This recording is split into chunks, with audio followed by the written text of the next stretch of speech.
Tom Sawyer Detective by Mark Twain. Chapter 1. An Invitation for Tom and Huck. Note, strange as the incidents of this story are, they are not inventions, but facts even to the public confession of the accused. I take them from an old-time Swedish criminal trial, change the actors, and transfer the scenes to America. I have added some details, but only a couple of them are important ones. M.T. Well, it was the next spring after me and Tom Sawyer set our old nigger Jim free, the time he was chained up for a runaway slave down there on Tom's Uncle Silas's farm in Arkansas. The frost was working out of the ground and out of the air too, and it was getting closer and closer onto barefoot time every day. And next it would be marble time, and next mumble type, and next mumble type, and next tops and hoops, and next kites, and then right away it would be summer and going in a swimming. It just makes a boy homesick to look ahead like that and see how far off summer is. Yes, and it sets him to sighing and saddening around, and there's something the matter with him, he don't know what. But anyway, he gets out by himself and mopes and thinks, and mostly he hunts for a lonesome place high up on the hill in the edge of the woods, and sits there and looks away off on the big Mississippi down there, or reaching miles and miles around the points where the timber looks smoky and dim. It's so far off and still, and everything so solemn, it seems like everybody you've loved is dead and gone, and you most wish you was dead and gone too, and done with it all. Don't you know what that is? It's spring fever. That is what the name of it is, and when you've got it you want. Oh, you don't quite know what it is you don't, but it just fairly makes your heart ache. You want it so. It seems to you that mainly what you want is to get away. Get away from the same old tedious things you're so used to seeing and so tired of, and set something new. That is the idea. You want to go and be a wanderer. You want to go wandering far away to strange countries where everything is mysterious and wonderful and romantic. And if you can't do that, you'll put up with considerable less. You'll go anywhere you can go, just so as to get away and be thankful of the chance too. Well, me and Tom Sawyer had the spring fever, and had it bad too, but it weren't any use to think about Tom trying to get away, because, as he said, his Aunt Polly wouldn't let him quit school and go traipsing off summers wasting time, so we was pretty blue. We was setting on the front steps one day, about sundown, talking this way, when out comes his Aunt Polly with a letter in her hand and says, "Tom, I reckon you've got to pack up and go down to Arkansas. Your Aunt Sally wants you." I most jumped out of my skin for joy. I reckon Tom would fly at his aunt and hug her head off, but if you believe me, he sat there like a rock and never said a word. It made me fit to cry to see him act so foolish with such a noble chance as this opening up. Why, we might lose it if he didn't speak up and show he was thankful and grateful. But he sat there and studied till I was that distressed. I didn't know what to do. Then he says, very comment, I could have shot him for it. "Well," he says, "I'm right down sorry, Aunt Polly, but I reckon I got to be excused for the present." His Aunt Polly was knocked so stupid and so mad at the cold impudence of it that she couldn't say a word for as much as a half a minute. And this gave me a chance to nudge Tom and whisper, "Ain't you got any sense, spiling such a noble chance as this and throwing it away?" But he wa'n't disturbed. He mumbled back, "Huck Finn, do you want me to let her see how bad I want to go? Why, she'd begin to doubt right away, and imagine a lot of sicknesses and dangers and objections. And first you know she'd take it all back. You lemme alone. I reckon I know how to work her." Now I never would thought of that, but he was right. Tom Sawyer was always right, the levelest head I ever see, and always at himself, and ready for anything you might spring on him. By this time his Aunt Polly was all straight again, and she let fly. She says, "You'll be excused. You will." Well, I never heard the like of it in all my days. The idea of you talking like that to me. Now take yourself off and pack your traps. and if I hear another word out of you about what you'll be excused from and what you won't, I lay I'll excuse you with a hickory." She hit his head a thump with her thimble as we dodged by, and he let on to be whimpering as we struck for the stairs. Up in his room, he hugged me. He was so out of his head for gladness because he was going traveling, and he says, "Before we get away, she'll wish she hadn't let me go, but she won't know any way to get around it now. After what she's said, her pride won't let her take it back." Tom was packed in 10 minutes, all except what his aunt and Mary would finish up for him. Then we waited 10 more for her to get cooled down and sweet and gentle again, for Tom said it took her 10 minutes to unruffle in times when half of her feathers was up, but 20 when they was all up, and this was one of the times when they was all up, and this was one of the times when they was all up. Then we went down, being in a sweat to know what the letter said. She was sitting there in a brown study, with it laying in her lap. We sat down, and she says, "They're in considerable trouble down there, and they think you and Huck'll be a kind of diversion for them, comfort, they say. Much of that they'll get out of. You and Huck Finn, I reckon. There's a neighbor named Brace Dunlap that's been wanting to marry their Benny for 3 months, and at last they told him point blank, and once for all, he could, so he has soured on them, and they're worried about it. I reckon he's somebody they think they better be on the good side of, for they've tried to please him by hiring his no-account brother to help on the farm when they can't hardly afford it and don't want him around anyhow." "Who are the Dunlaps?" "They live about a mile from Uncle Silas's place. Aunt Polly, all the farmers, live about a mile apart down there, and Brace Dunlap is a long sight richer than any of the others and owns a whole grist of niggers. He's a widower, 36 years old, without any children, and is proud of his money and overbearing, and everybody is a little afraid of him. I judge he thought he could have any girl he wanted, just for the asking, and it must have set him back a good deal when he found he couldn't get Benny. Why, Benny's only half as old as he is, and just as sweet and lovely as well. You've seen her. Poor old Uncle Silas. Why, it's pitiful, him trying to curry favor that way, so hard pushed and poor, and yet hiring that useless Jubiter Dunlap to please his ornery brother. What a name, Jubiter! Where'd he get it? It's only just a nickname. I reckon they forgot his real name long before this. He's 27 now, and has had it ever since the first time he ever went in swimming. The schoolteacher seen a round brown mole the size of a dime on his left leg above his knee, and 4 little bits of moles around it when he was naked, and he said it minded him of Jupiter and his moons, and the children thought it was funny, and so they got to calling him Jupiter, and he's Jupiter yet. He's tall and lazy and sly and sneaky and rather cowardly too, but kind of good-natured, and wears long brown hair and no beard, and hasn't got a cent, and Brace boards him for nothing and gives him his old clothes to wear and despises him. Jupiter is a twin. What's t'other twin like? Just exactly like Jupiter, so they say. Used to was, anyway. But he hain't been seen for 7 years. He got to robbing when he was 19 or 20, and they jailed him. But he broke jail and got away up north here summers. They used to hear about him robbing and burglaring now and then, but that was years ago. He's dead now. At least that's what they say. They don't hear about him anymore. What was his name? Jake? There wasn't anything more said for a considerable while. The old lady was thinking. At last she says, "The thing that is mostly worrying your Aunt Sally is the tempers that man Jupiter gets your uncle into." Tom was astonished, and so was I. Tom says, "Tempers? Uncle Silas? Land, you must be joking. I didn't know he had any temper." "Works him up into perfect rages," your Aunt Sally says. Says he acts as if he would really hit the man, sometimes. Aunt Polly, it beats anything I ever heard of. Why, he's just as gentle as mush. Well, she's worried anyway.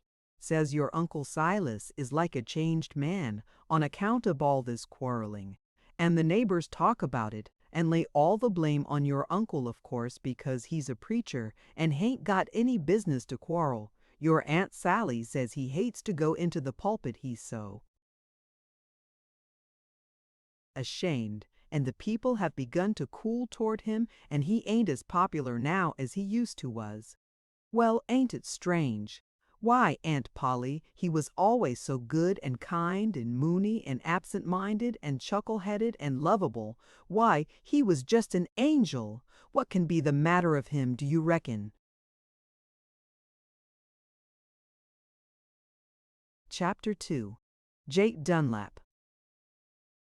We had powerful good luck because we got a chance in a stern wheeler from away north, which was bound for one of them bayous or one-horse rivers away down Louisiana way, and so we could go all the way down the upper Mississippi and all the way down the lower Mississippi to that farm in Arkansas without having to change steamboats at St. Louis, not so very much short of 1,000 miles at one pull. A pretty lonesome boat. There weren't but few passengers, and all old folks that sat around, wide apart, dozing, and was very quiet. We was 4 days getting out of the upper river because we got aground so much, but it warn't dull couldn't be for boys that was traveling, of course. From the very start, me and Tom allowed that there was somebody sick in the stateroom next to ourn because the meals was always toted in there by the waiters. By and by we asked about it. Tom did, and the waiter said it was a man. But he didn't look sick. Well, but ain't he sick? I don't know. Maybe he is, but 'pears to me he's just letting on. What makes you think that? Because if he was sick he would pull his clothes off some time or other. Don't you reckon he would? Well, this one don't. At least he don't ever pull off his boots anyway. The mischief he don't, not even when he goes to bed? No. It was always nuts for Tom Sawyer, a mystery was. If you'd lay out a mystery and a pie before me and him, you wouldn't have to say take your choice. It was a thing that would regulate itself. Because in my nature I have always run to pie, whilst in his nature he has always run to mystery. People are made different, and it is the best way. Tom says to the waiter, "What's the man's name?" "Phillips. Where'd he come aboard?" "I think he got aboard at Alexandria, up on the Iowa line." "What do you reckon he's a-playing?" "I hain't any notion. I never thought of it." I says to myself, here's another one that runs to pie. Anything peculiar about him, the way he acts or talks? No, nothing, except he seems so scary and keeps his doors locked night and day both, and when you knock he won't let you in till he opens the door a crack and sees who it is. By Jiminy, it's interesting. I'd like to get a look at him. Say the next time you're going in there, don't you reckon you could spread the door, and, no indeedy, he's always behind it. He would block that game. Tom studied over it, and then he says, "Looky here, you lend me your apern and let me take him his breakfast in the morning. I'll give you a quarter." The boy was plenty willing enough, if the head steward wouldn't mind. Tom says that's all right. He reckoned he could fix it with the head steward, and he done it. He fixed it so as we could both go in with aprons on and toting victuals. He didn't sleep much. He was in such a sweat to get in there and find out the mystery about Phillips. And moreover, he done a lot of guessing about it all night, which warn't no use, for if you were going to find out the facts of a thing, what's the sense in guessing out what ain't the facts, and wasting ammunition? I didn't lose no sleep. I wouldn't give a dern to know what's the matter of Phillips, I says to myself. Well, in the morning we put on the aprons and got a couple of trays of truck, and Tom, he knocked on the door. The man opened it a crack, and then he let us in and shut it quick. By Jackson, when we got a sight of him, we most dropped the trays. And Tom says, "Why, Jupiter Dunlap, where'd you come from?" Well, the man was astonished, of course, and first off he looked like he didn't know whether to be scared, or glad, or both, or which, but finally he settled down to being glad, and then his color come back, though at first his face had turned pretty white. So we got to talking together while he ate his breakfast, and he says, But I ain't it Jupiter Dunlap. I'd just as soon tell you who I am, though, if you'll swear to keep mum, for I ain't no Phillips either. Tom says, we'll keep mum, but there ain't any need to tell who you are if you ain't Jupiter Dunlap. Why? Because if you ain't him, you're t'other twin, Jake. You're the spittin' image of Jupiter. Well, I'm Jake. But looky here, how do you come to know us Dunlaps? Tom told about the adventures we'd had down there at his Uncle Silas's last summer, and when he see that there warn't anything about his folks or him either, for that matter, that we didn't know, he opened out and talked perfectly free and candid. He never made any bones about his own case, said he'd been a hard lot, was a hard lot yet, and reckoned he'd be a hard lot plumb to the end. He said of course it was a dangerous life, and he give a kind of gasp, and set his head like a person that's listening. We didn't say anything, and so it was very still for a second or so, and there weren't no sounds but the squeaking of the woodwork and the chug-chugging of the machinery down below. Then we got him comfortable again, telling him about his people, and how Brace's wife had been dead 3 years, and Brace wanted to marry Benny and she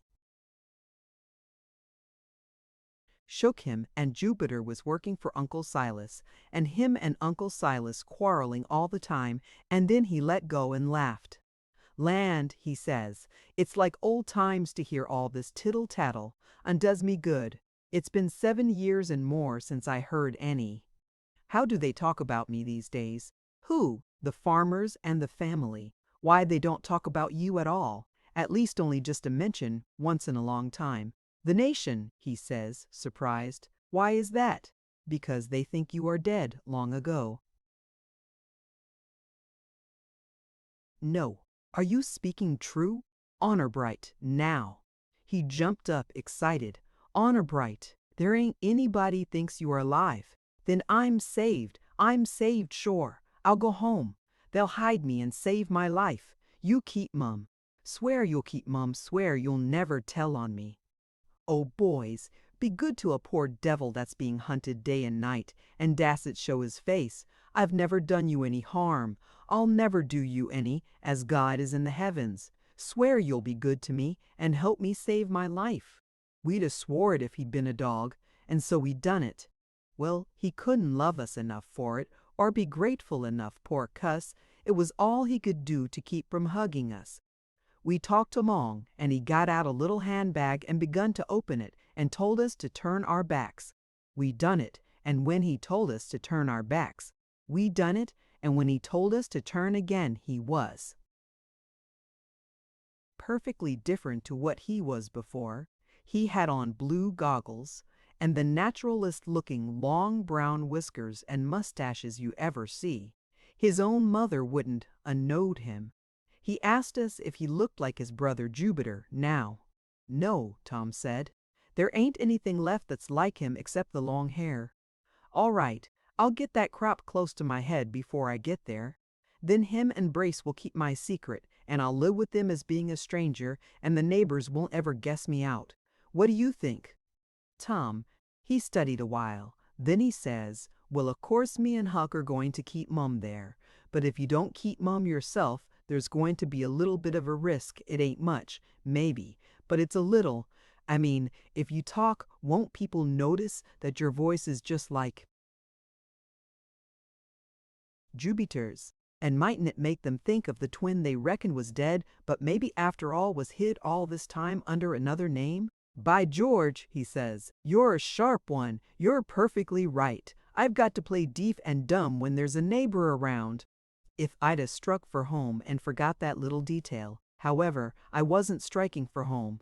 I was breaking for any place where I could get away from these fellows that are after me. Then I was going to put on this disguise and get some different clothes, and he jumped for the outside door and laid his ear against it and listened, pale and kind of panting. Presently he whispers, sounded like cocking a gun. Lord, what a life to lead. Then he sunk down in a chair, all limp and sick-like, and wiped the sweat off of his face. Chapter 3. A Diamond Robbery. From that time out, We was with him most all the time, and one or t'other of us slept in his upper berth. He said he had been so lonesome, and it was such a comfort to him to have company and somebody to talk to in his troubles. We was in a sweat to find out what his secret was, but Tom said the best way was not to seem anxious, then likely he would drop into it himself in one of his talks. But if we got to asking questions, he would get suspicious and sheet up his shell. It turned out just so. It warn't no trouble to see that he wanted to talk about it, but always along at first he would scare away from it when he got on the very edge of it and go to talking about something else. The way it come about was this. He got to asking us kind of indifferent like about the passengers down on deck. We told him about them, but he warn't satisfied. We warn't particular enough. He told us to describe them better. Tom done it. At last, when Tom was describing one of the roughest and raggedest ones, he gave a shiver and a gasp and says, "Oh Lordy, that's one of them. They're aboard sure, I just knowed it." I sort of hoped I had got away, but I never believed it. Go on. Presently, when Tom was describing another mangy, rough deck passenger, he give that shiver again and says, "That's him, that's the other one." If it would only come a good black stormy night, and I could get ashore. You see, they'd got spies on me. They've got a right to come up and buy drinks at the bar yonder forward, and they take that chance to bribe somebody to keep watch on me, Porter or Boots or somebody. If I was to slip ashore without anybody seeing me, they would know it inside of an hour. So then he got to wandering along, and pretty soon, sure enough, he was telling. He was poking along through his ups and downs, and when he come to that place, he went right along. He says, it was a confidence game. We played it on a jewelry shop in St. Louis. What we was after was a couple of noble big diamonds as big as hazelnuts, which everybody was running to see. We was dressed up fine, and we played it on them in broad daylight. We ordered the diamonds sent to the hotel for us to see if we wanted to buy, and when we was examining them we had paste counterfeits all ready. And them was the things that went back to the shop when we said the water wasn't quite fine enough for $12,000. $12,000. Tom says, "Was they really worth all that money, do you reckon?"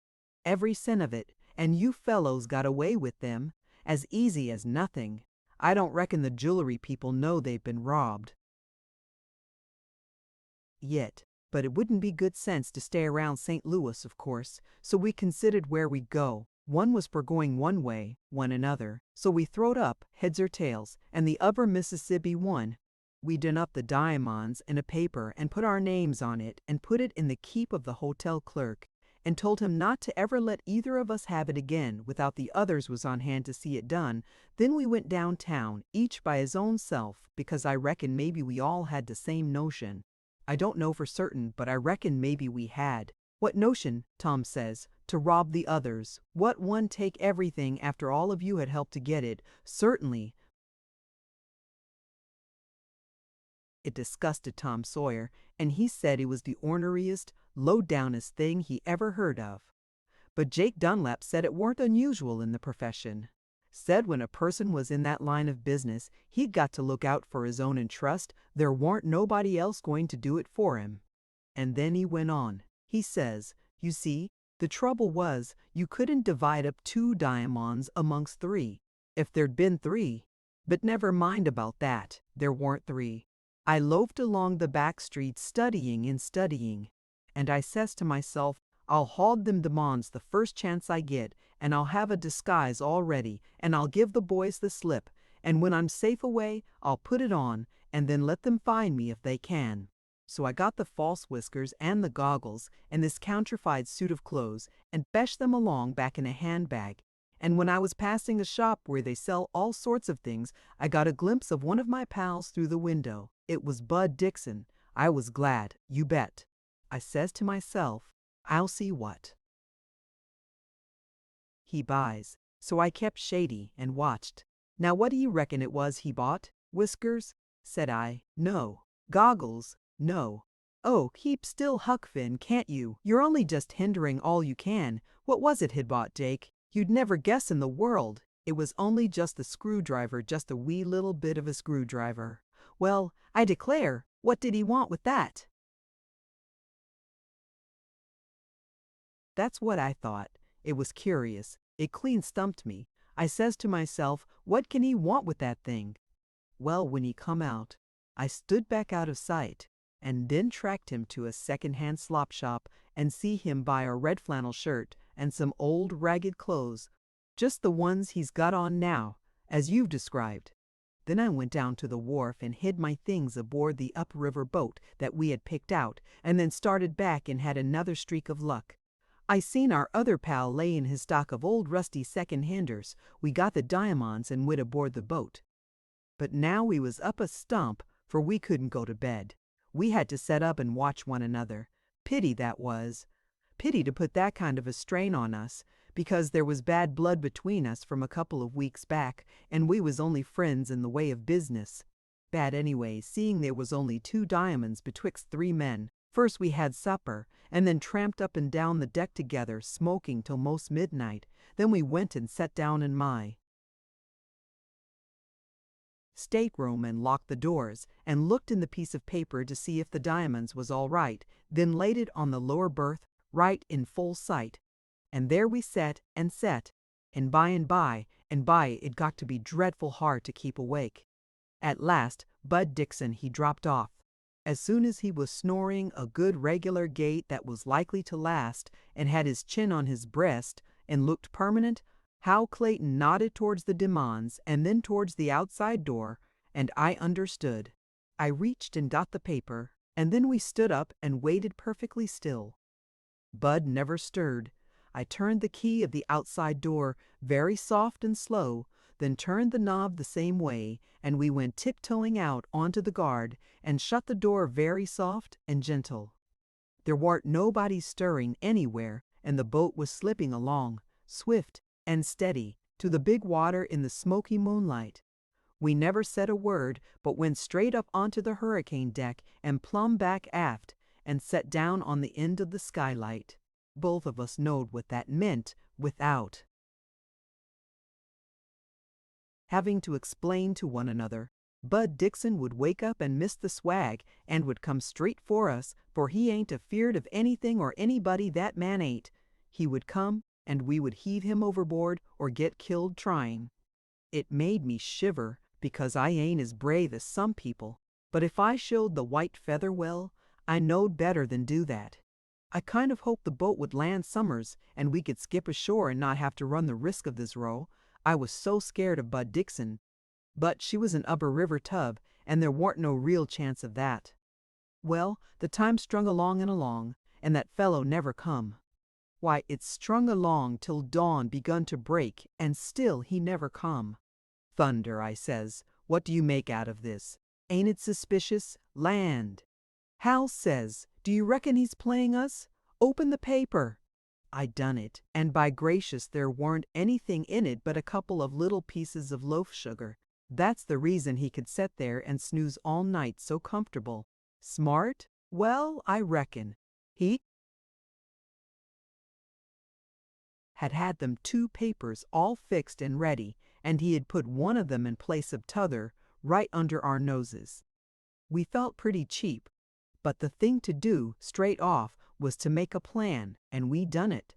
We would do up the paper again just as it was, and slip in, very elaborate and soft, and lay it on the bunk again, and let on we didn't know about any trick, and hadn't any idea he was a-laughing at us behind them bogus snores of his'n, and we would stick by him, and the first night we was ashore we would get him drunk and search him, and get the diamonds, and do for him too if it warn't too risky. If we got the swag, we'd got to do for him, or he would hunt us down and do for us, sure. But I didn't have no real hope. I knowed we could get him drunk. He was always ready for that. But what's the good of it? You might search him a year and never find. Well, right there, I catched my breath and broke off my thought. For an idea went ripping through my head that tore my brains to rags and land, but I felt gay and good. You see, I had my boots off to unswell my feet, and just then I took up one of them to put it on, and I catched a glimpse of the heel bottom, and it just took my breath away. You remember about that puzzlesome little screwdriver? You bet I do, says Tom, all excited. Well, when I catched that glimpse of that boot heel, the idea that went smashing through my head was, I know where he's hid the diamonds. You look at this boot heel now. See, it's bottomed with a steel plate, and the plate is fastened on with little screws. Now there wasn't a screw about that feller anywhere but in his boot heels, so if he needed a screwdriver, I reckoned I knowed why. Huck, ain't it bully? Says Tom. Well, I got my boots on, and we went down and slipped in and laid the paper of sugar on the berth, and sat down soft and sheepish, and went to listening to Bud Dixon snore. Hal Clayton dropped off pretty soon, but I didn't. I wasn't ever so wide awake in my life.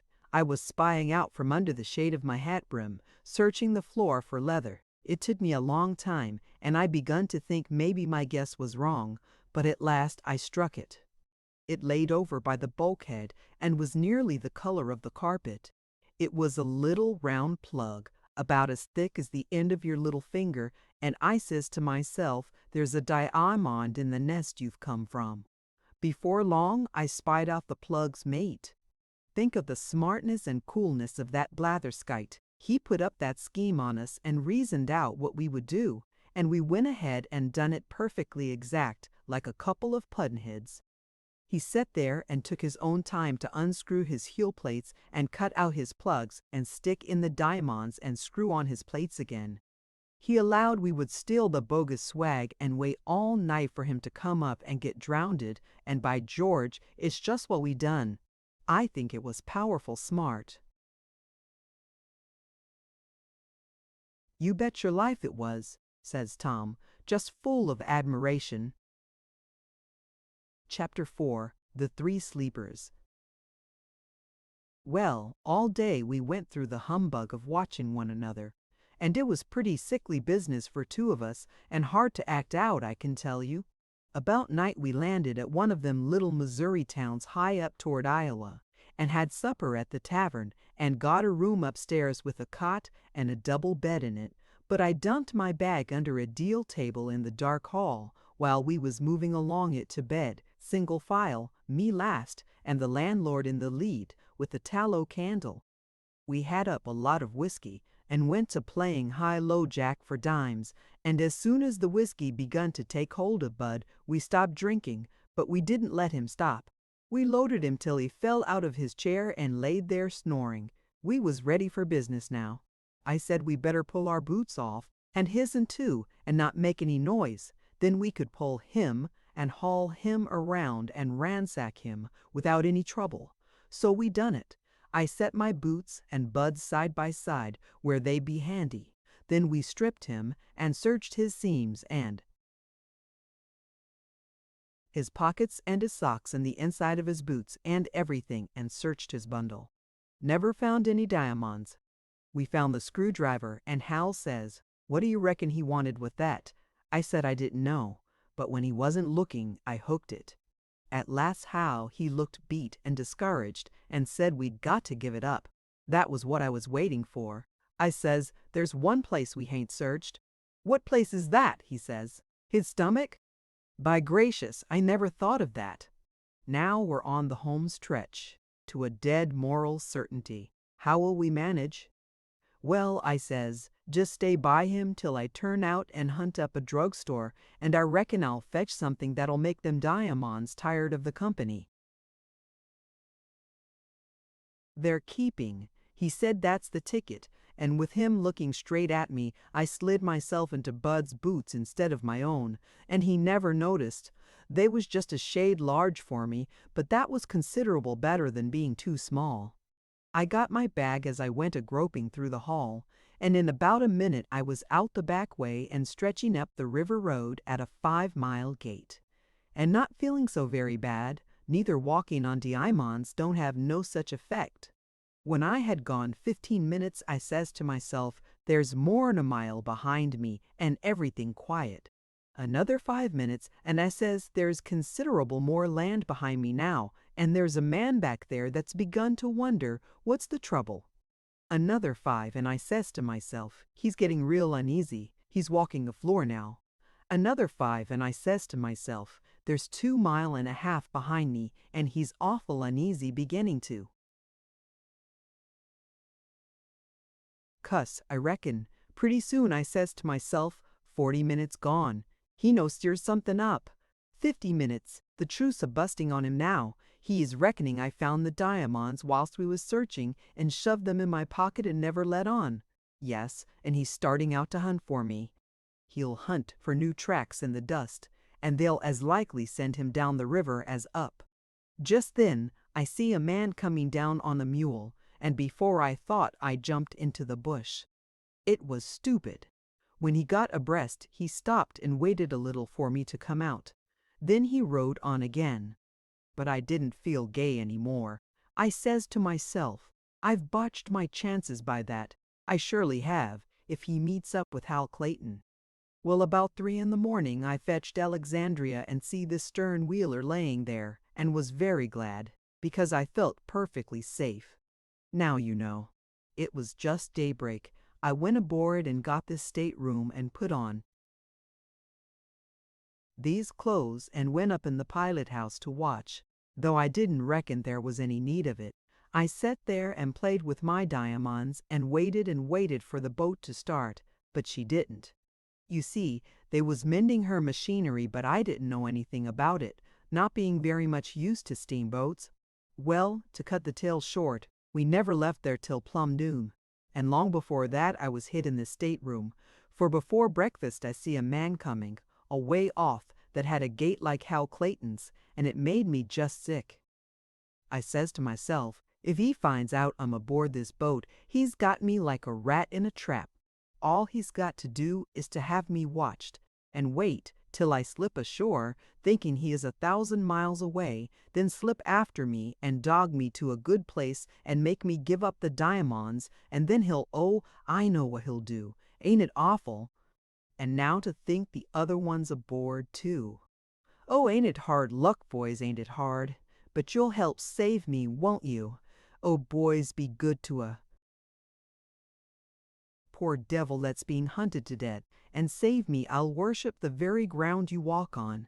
We turned in and soothed him down and told him we would plan for him and help him, and he needn't be so afeard. And so by and by he got to feeling kind of comfortable again, and unscrewed his heel plates and held up his diamonds this way and that, admiring them and loving them, and when the light struck into them, they was beautiful. Sure, why, they seemed to kind of bust and snap fire out all around. But all the same, I judged he was a fool. If I had been him, I would have handed the diamonds to them pals and got them to go ashore and leave me alone. But he was made different. He said it was a whole fortune and he couldn't bear the idea. Twice we stopped to fix the machinery and laid a good while, once in the night. But it wasn't dark enough and he was afeard to skip. But the third time we had to fix it, there was a better chance. We laid up at a country woodyard about 40 mile above Uncle Silas's place a little after 1 at night, and it was thickening up and going to storm. So Jake he laid for a chance to slide. We begun to take in wood. Pretty soon the rain come a drenching down, and the wind blowed hard.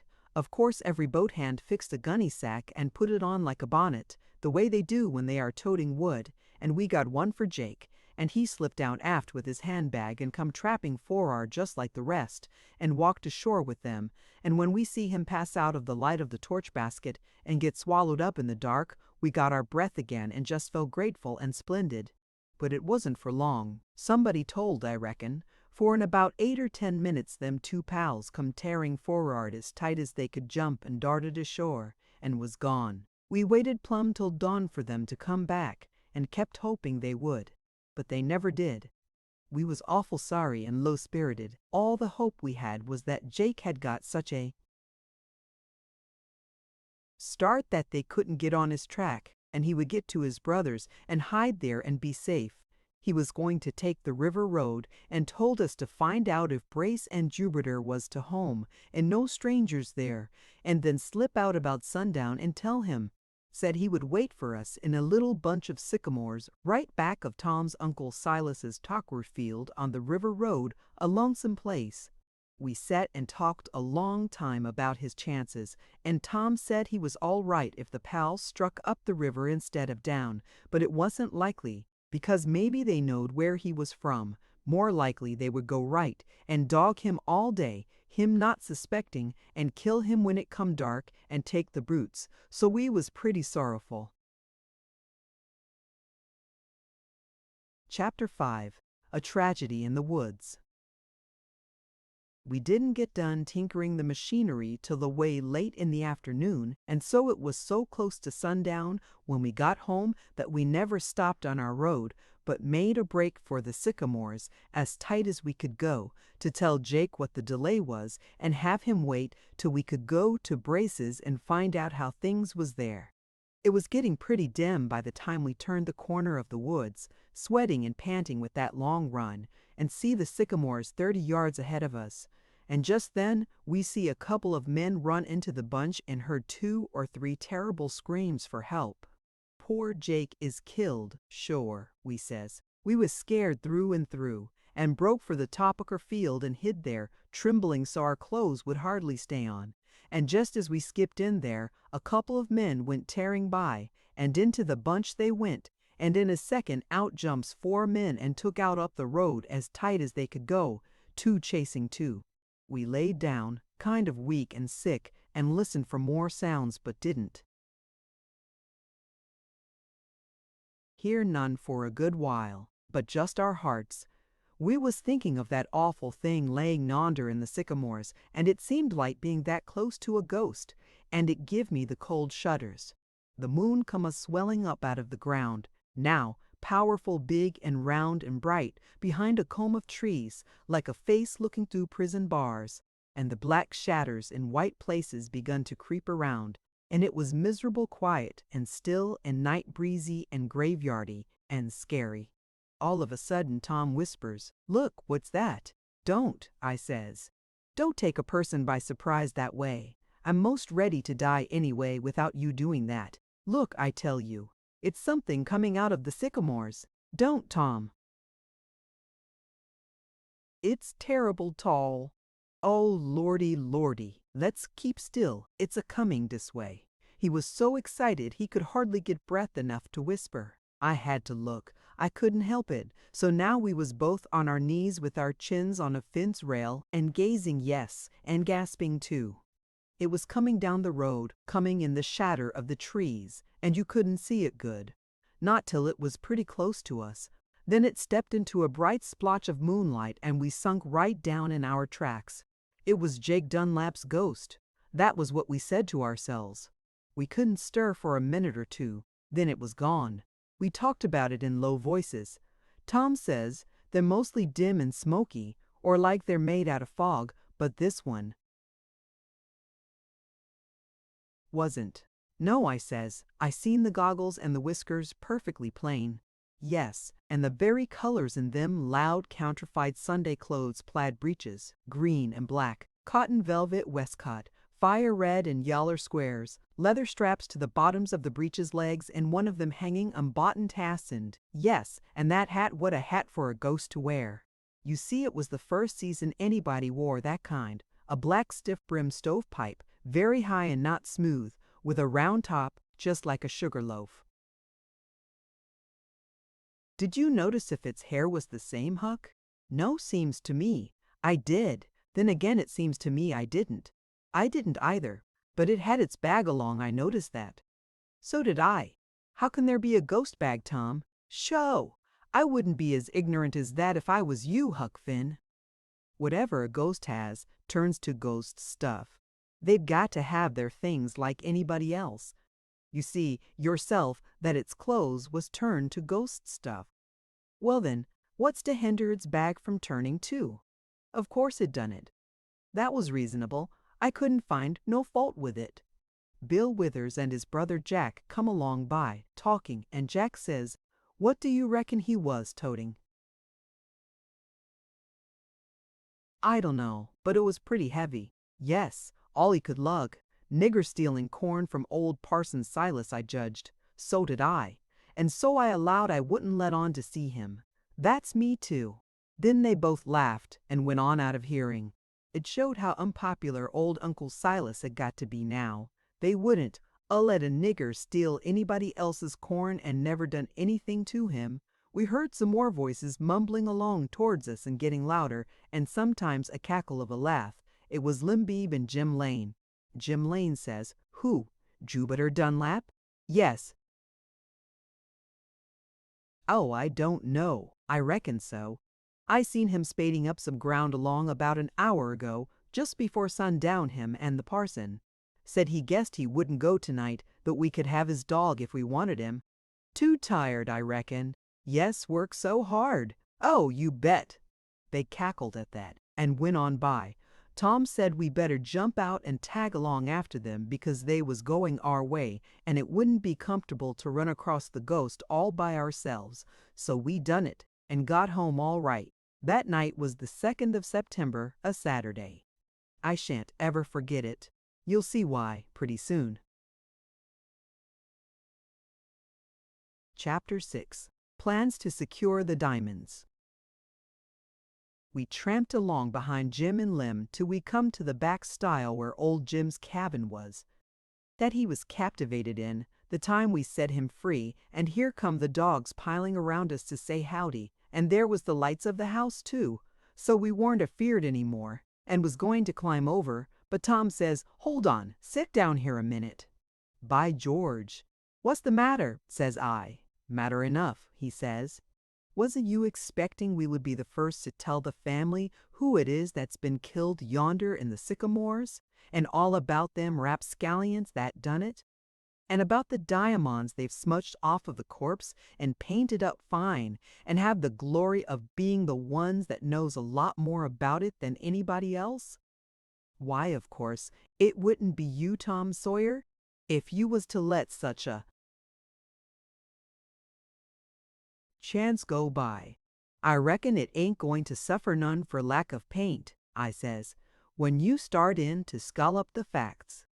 "Well now," he says, perfectly calm, "what would you say if I was to tell you I ain't going to start in at all?" I was astonished to hear him talk so. I says, "I'd say it's a lie. You ain't in earnest, Tom Sawyer?" "You'll soon see.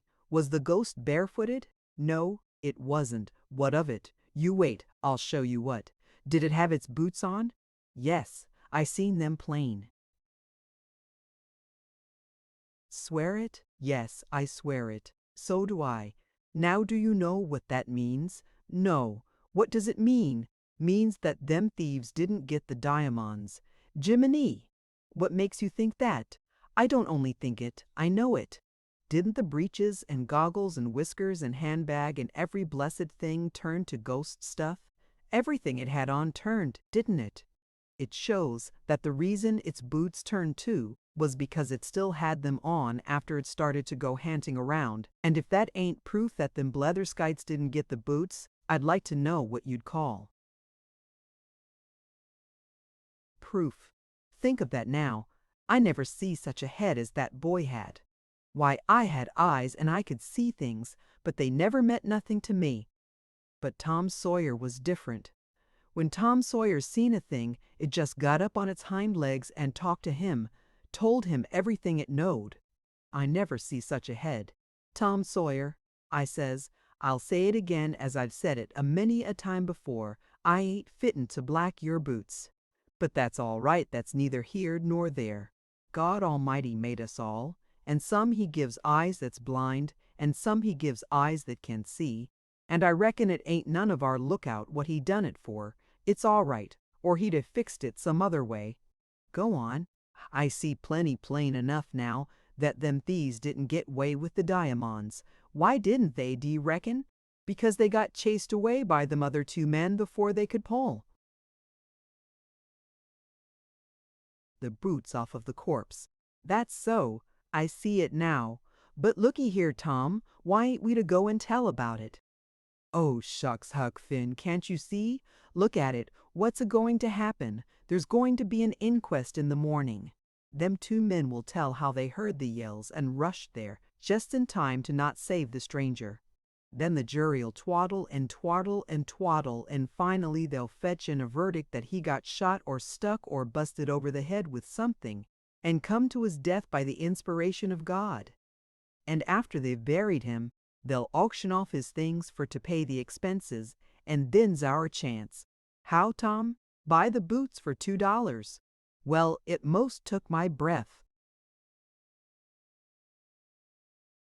My land, why, Tom, we'll get the diamonds.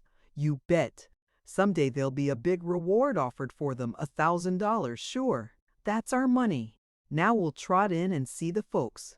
And mind you, we don't know anything about any murder or any diamonds or any thieves, don't you forget that. I had to sigh a little over the way he had got it fixed. I'd sold them to Mons, yes sir, for $12,000, but I didn't say anything. It wouldn't done any good. I says, but what are we going to tell your Aunt Sally has made us so long getting down here from the village, Tom? Oh, I'll leave that to you, he says. I reckon you can explain it somehow. He was always just that strict and delicate. He never would tell a lie himself. We struck across the big yard, noticing this, that, and t'other thing that was so familiar, and we so glad to see it again. And when we got to the roofed big passageway betwixt the double log house and the kitchen part, there was everything hanging on the wall just as it used to was, even to Uncle Silas's old faded green baize working gown with the hood to it, and raggedy white patch between the shoulders that always looked like somebody had hit him with a snowball. And then we lifted the latch and walked in. Aunt Sally, she was just a ripping and a tearing around, and the children was huddled in one corner, and the old man, he was huddled in the other, and praying for help in time of need. She jumped for us with joy and tears running down her face and give us a whacking box on the ear, and then hugged us and kissed us and boxed us again, and just couldn't seem to get enough of it, she was so glad to see us. And she says, "Where have you been a-loafing to, you good-for-nothing? Trash. I've been that worried about you. I didn't know what to do. Your traps has been here ever so long, and I've had supper cooked fresh about 4 times so as to have it hot and good when you come, till at last my patience is just plumb wore out, and I declare I could skin you alive. You must be starving, poor things. Set down, everybody. Don't lose no more time." It was good to be there again behind all that noble corn-pone and spare-ribs and everything that you could ever want in this world. Old Uncle Silas, he peeled off one of his bulliest old-time blessings, with as many layers to it as an onion, and whilst the angels was hauling in the slack of it, I was trying to study up what to say about what kept us so long. When our plates was all loaded and we got a-going, she asked me, and I says, "Well, you see, Mrs. Huck Finn? Since when am I Mrs. to you? Have I ever been stingy of cuffs or kisses for you since the day you stood in this room and I took you for Tom Sawyer, and blessed God for sending you to me, though you told me 4,000 lies, and I believed every one of them like a simpleton? Call me Aunt Sally like you always done." So I done it. And I says, well, me and Tom allowed we would come along afoot and take a smell of the woods, and we run across Lem Beebe and Jim Lane, and they asked us to go with them blackberrying tonight, and said they could borrow Jupiter Dunlap's dog because he had told them just that minute. "Where did they see him?" says the old man. And when I looked up to see how he come to take an interest in a little thing like that, his eyes was just burning into me. He was that eager. It surprised me so it kind of throwed me off, but I pulled myself together again and says,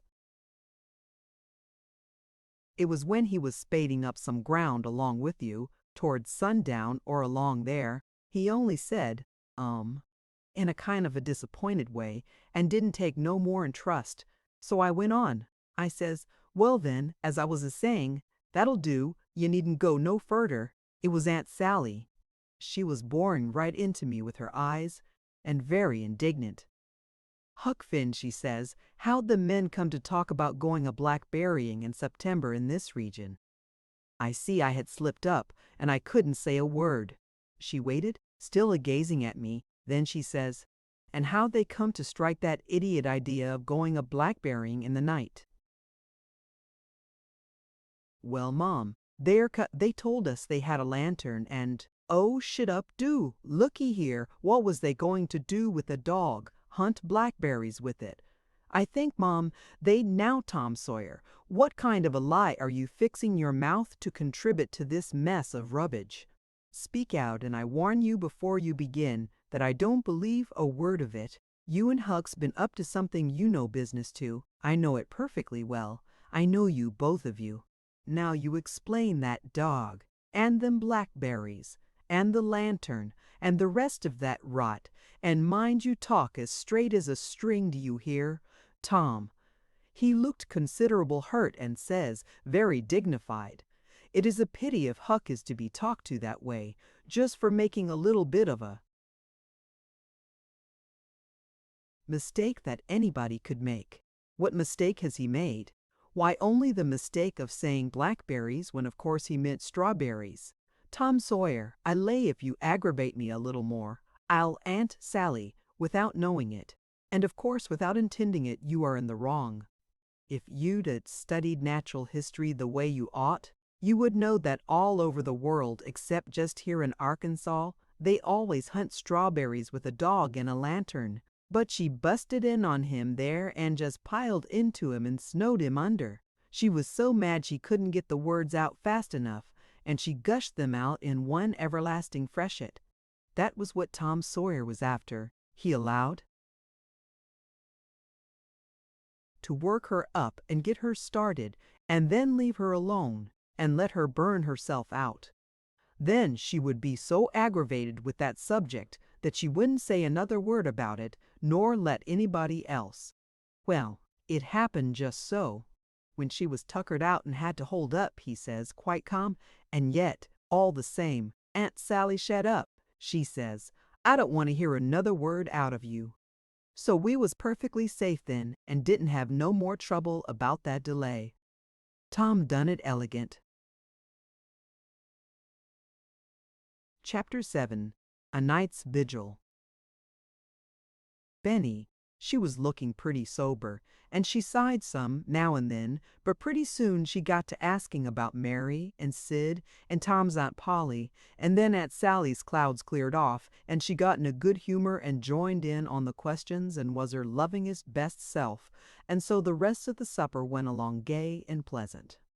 But the old man, he didn't take any hand, hardly, and was absent-minded and restless, and done a considerable amount of sighing, and it was kind of heartbreaking to see him so sad and troubled and worried.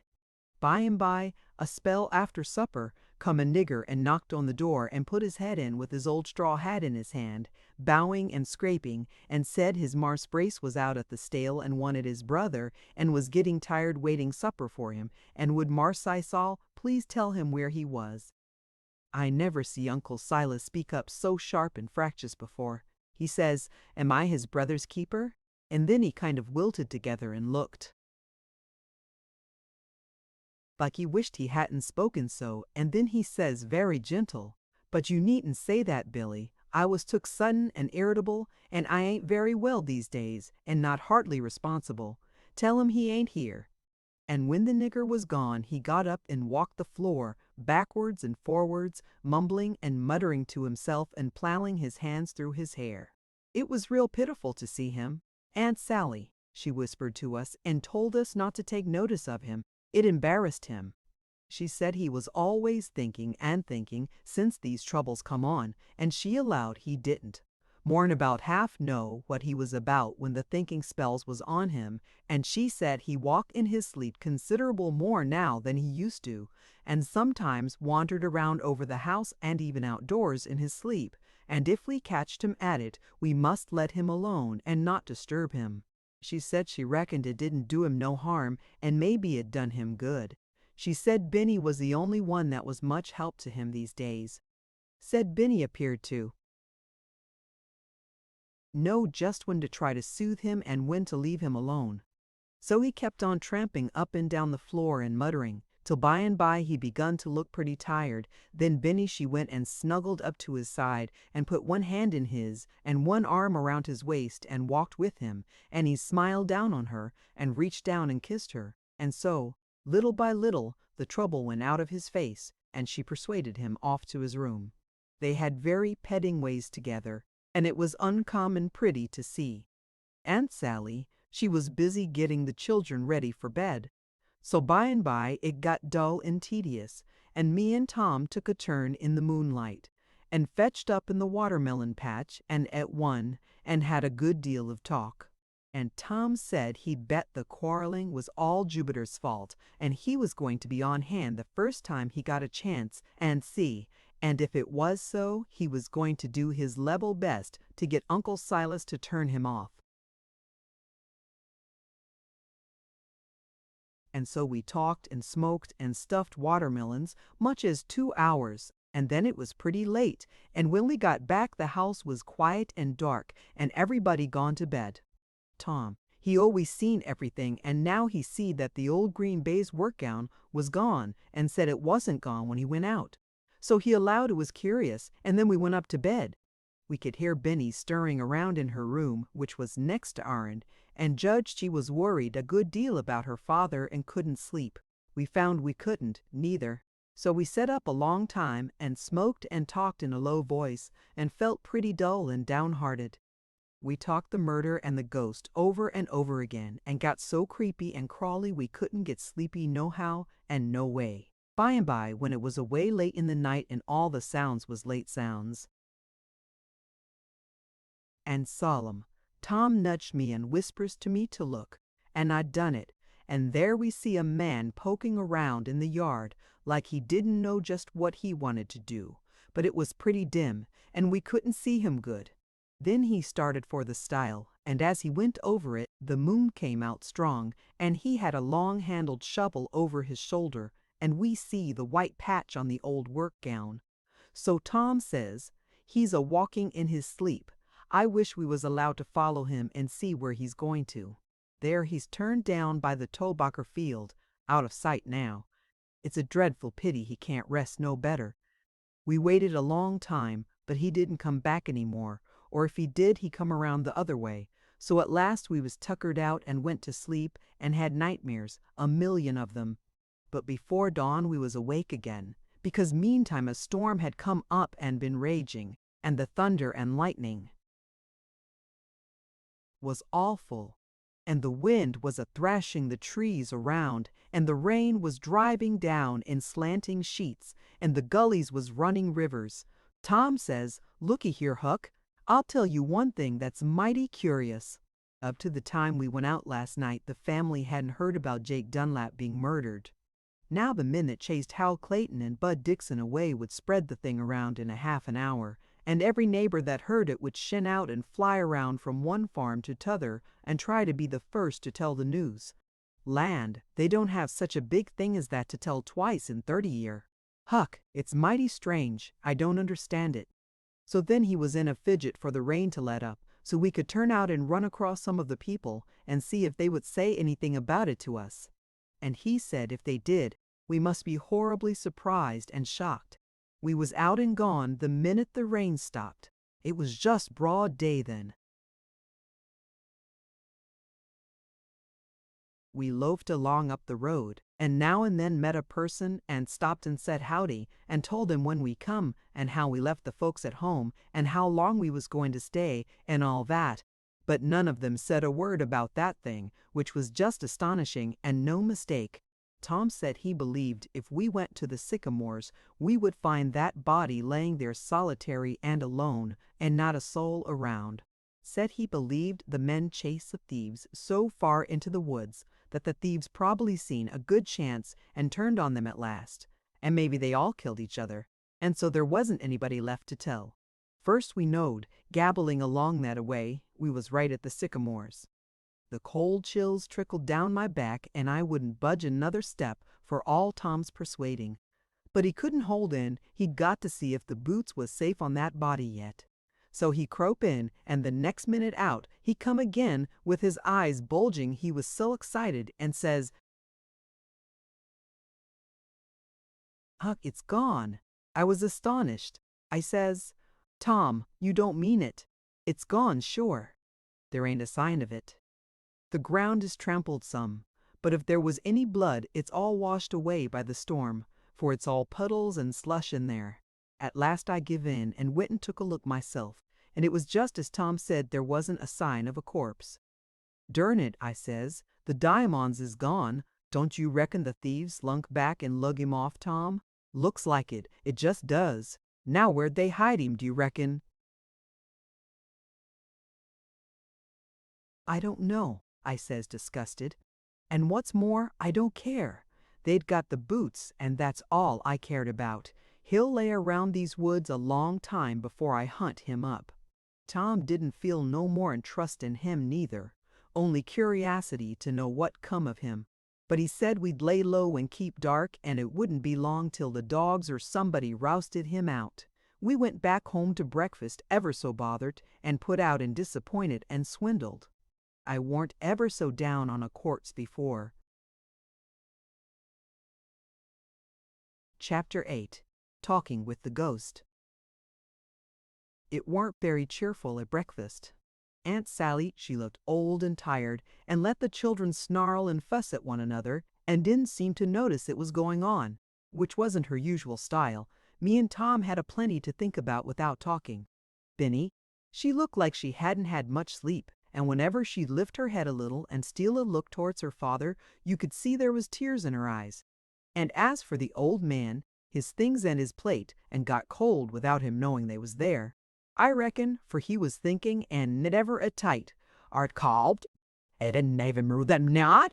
By and by, when it was stillest, that nigger's head was poked in at the door again, and he said his Marseille brace was getting powerful uneasy about Marseille Jupiter, which hadn't come home yet, and would Marseille Silas please. He was looking at Uncle Silas, and he stopped there, like the rest of his words was froze.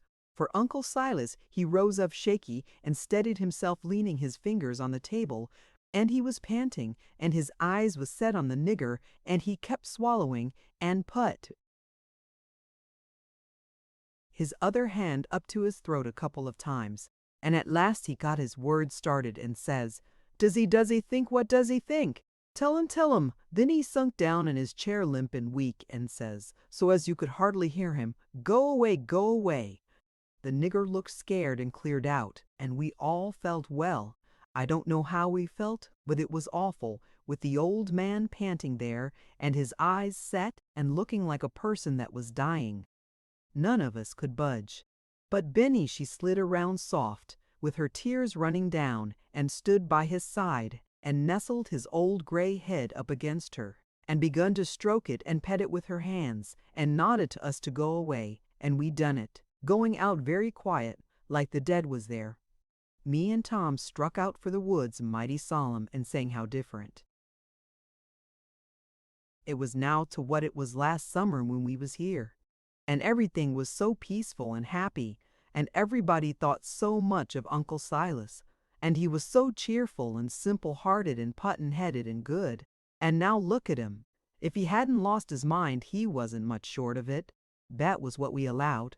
It was a most lovely day now, and bright and sunshiny, and the further and further we went over the hills towards the prairie, the lovelier and lovelier the trees and flowers got to be, and the more it seemed strange and somehow wrong that there had to be trouble in such a world as this. And then all of a sudden I catched my breath and grabbed Tom's arm, and all my livers and lungs and things fell down into my legs. There it is, I says. We jumped back behind a bush shivering, and Tom says, shh, don't make a noise. It was setting on a log right in the edge of a little prairie, thinking. I tried to get Tom to come away, but he wouldn't, and I dasn't budge by myself. He said we mightn't ever get another chance to see one, and he was going to look his fill at this one if he died for it. So I looked too, though it give me the fan tods to do it. Tom, he had to talk, but he talked low. He says, poor Jakey, it's got all its things on, just as he said he would. Now you see what we wasn't certain about its hair. It's not long now, the way it was. It's got it cropped close to its head, the way he said he would. Huck, I never see anything look any more naturaler than what it does. Nor I neither, I says. I'd recognize it anywheres. So would I. It looks perfectly solid and genuine, just the way it done before it died. So we kept a-gazing. Pretty soon Tom says, Huck, there's something mighty curious about this one, don't you know? IT oughtn't to be going around in the daytime. That's so, Tom. I never heard the like of it before. No, sir, they don't ever come out only at night, and then not till after 12. There's something wrong about this one, now you mark my words.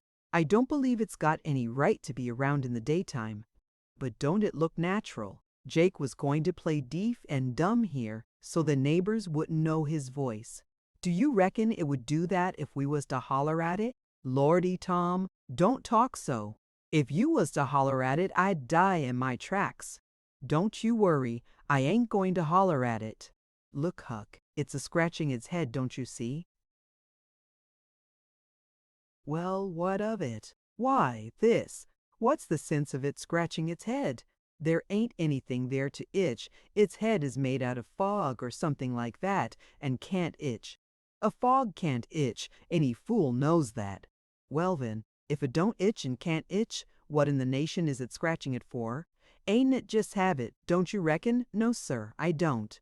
I ain't a bit satisfied about the way this one acts. I've a blame good notion it's a bogus one, I've a blame good notion it's a bogus one, I have, as sure as I'm a-sitting here. Because if it... Huck! Well, what's the matter now? You can't see the bushes through it. Why, Tom, it's so sure. It's as solid as a cow. I sort of begin to think, Huck, it's biting off a chaw of tobacco. By George, they don't chaw. They hain't got anything to chaw with. Huck, I'm a-listening. It ain't a ghost at all. It ain't a ghost at all. It's Jake Dunlap his own self. Oh, your granny. I says, Huck Finn, did we find any corpse in the sycamores? No. Or any sign of one? No. Mighty good reason. Hadn't ever been any corpse there. Why, Tom, you know yes, we did heard a howl or two. Does that prove anybody was killed? Course it don't. And we seen 4 men run, then this one come walking out and we took it for a ghost.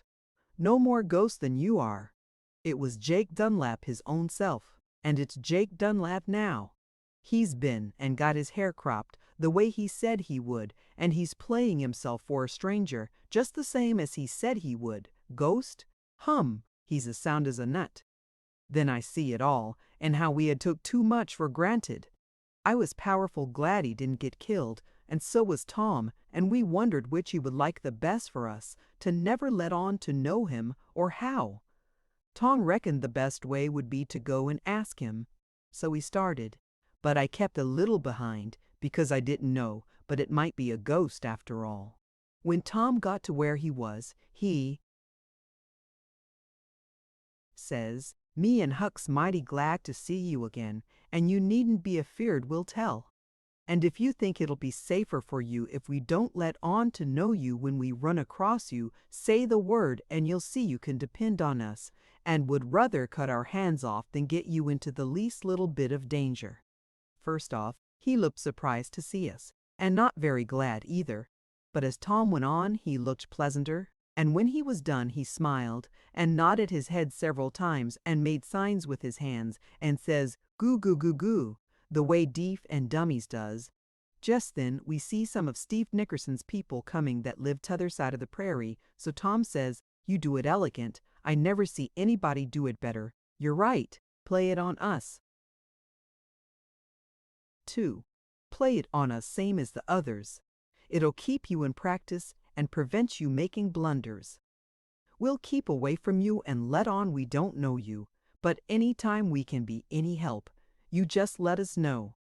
Then we loafed along past the Nickersons, and of course they asked if that was the new stranger yonder, and where'd he come from, and what was his name, and which communion was he, Baptistes or Methodist, and which politics, Whig or Democrat, and how long is he staying, and all them other questions that humans always asks when a stranger comes, and animals does, too. but Tom said he weren't able to make anything out of deef and dumb signs, and the same with goo-gooing. Then we watched them go and bully Rag Jake, because we was pretty uneasy for him. Tom said it would take him days to get, so he wouldn't forget he was a deef and dummy sometimes, and speak out before he thought. When we had watched long enough to see that Jake was getting along all right and working his signs very good, we loafed along again, allowing to strike the schoolhouse. About recess time, which was a 3-mile tramp. I was so disappointed not to hear Jake tell about the row in the sycamores and how near he come to getting killed, that I couldn't seem to get over it. And Tom, he felt the same, but said if we was in Jake's fix, we would want to go careful and keep still and not take any chances. The boys and girls was all glad to see us again, and we had a real good time all through recess. Coming to school, the Henderson boys had come across the new deef and dummy and told the rest, so all the scholars was chuck full of him and couldn't talk about anything else, and was in a sweat to get a sight of him because they hadn't ever seen a deef and dummy in their lives, and it made a powerful excitement. Tom said it was tough to have to keep mum now, said we would be heroes if we could come out and tell all we knowed, but after all, it was still more heroic to keep mum. There weren't 2 boys in a million could do it. That was Tom Sawyer's idea about it, and I reckoned there weren't anybody could better it. Chapter 9.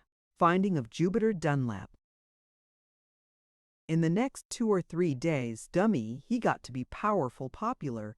He went associating around with the neighbors, and they made much of him, and was proud to have such a rattling curiosity among them. They had him to breakfast, they had him to dinner, they had him to supper. They kept him loaded up with hog and hominy, and warn't ever tired staring at him and wondering over him, and wishing they knowed more about him. He was so uncommon and romantic. His signs warn't no good.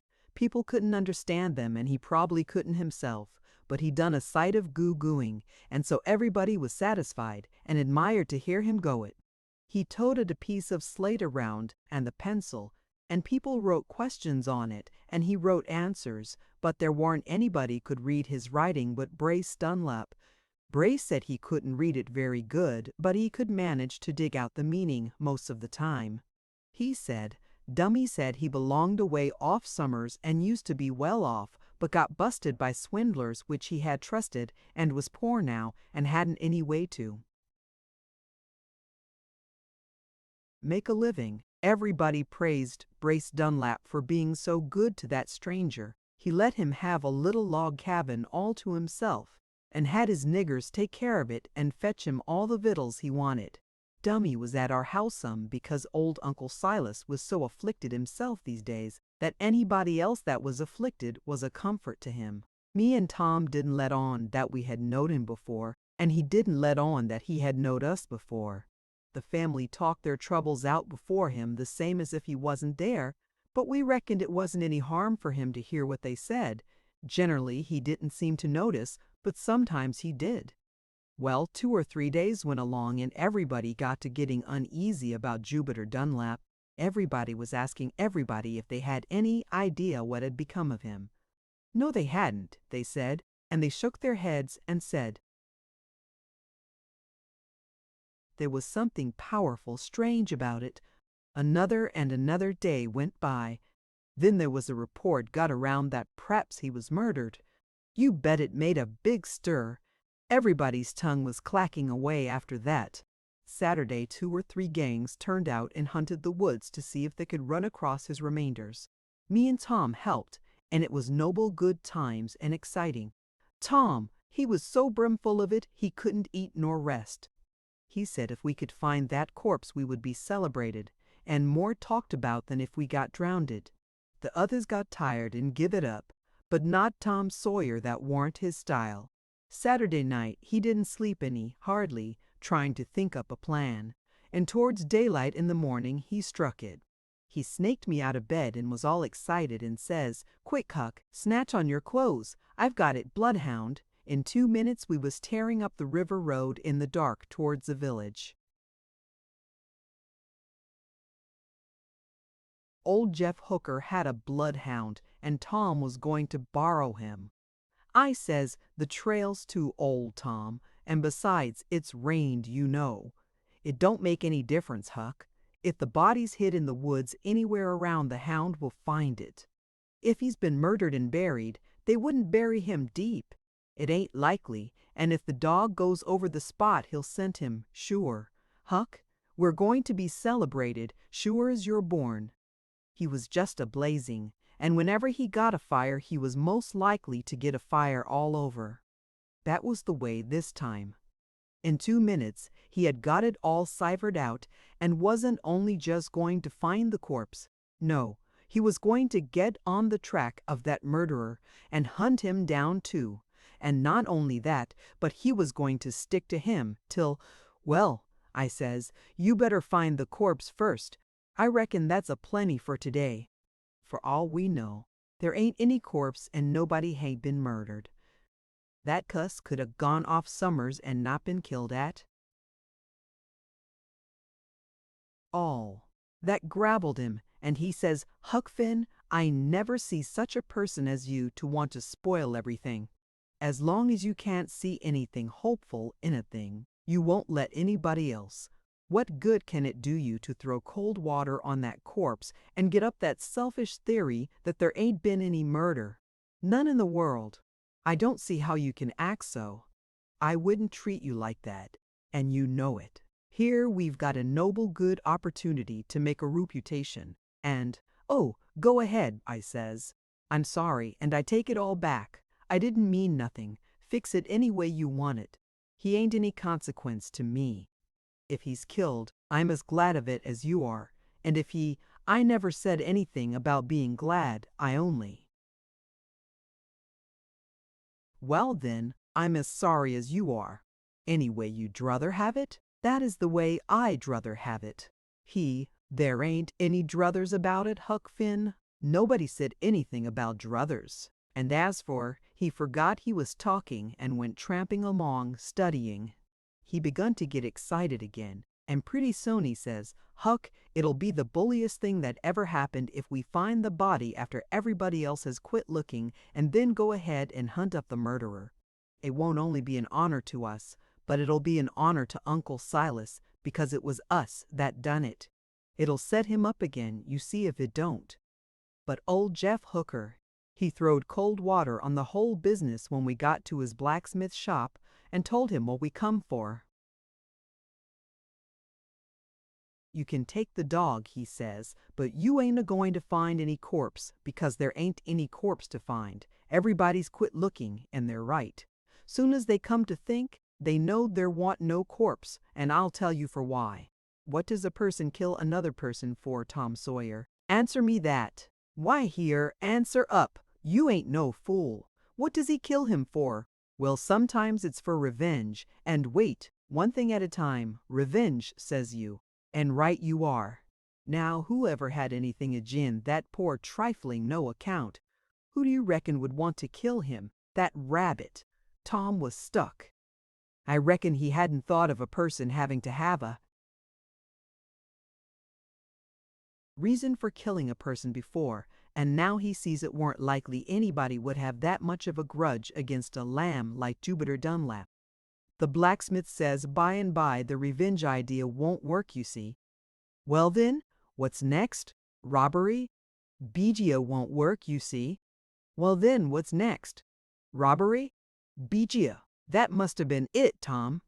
Yes, sirree, I reckon we've struck it this time. Some feller wanted his gallows buckles, and so but it was so funny he busted out laughing and just went on laughing and laughing and laughing till he was most dead, and Tom looked so put out and sheep that I knowed he was ashamed he had come, and he wished he hadn't.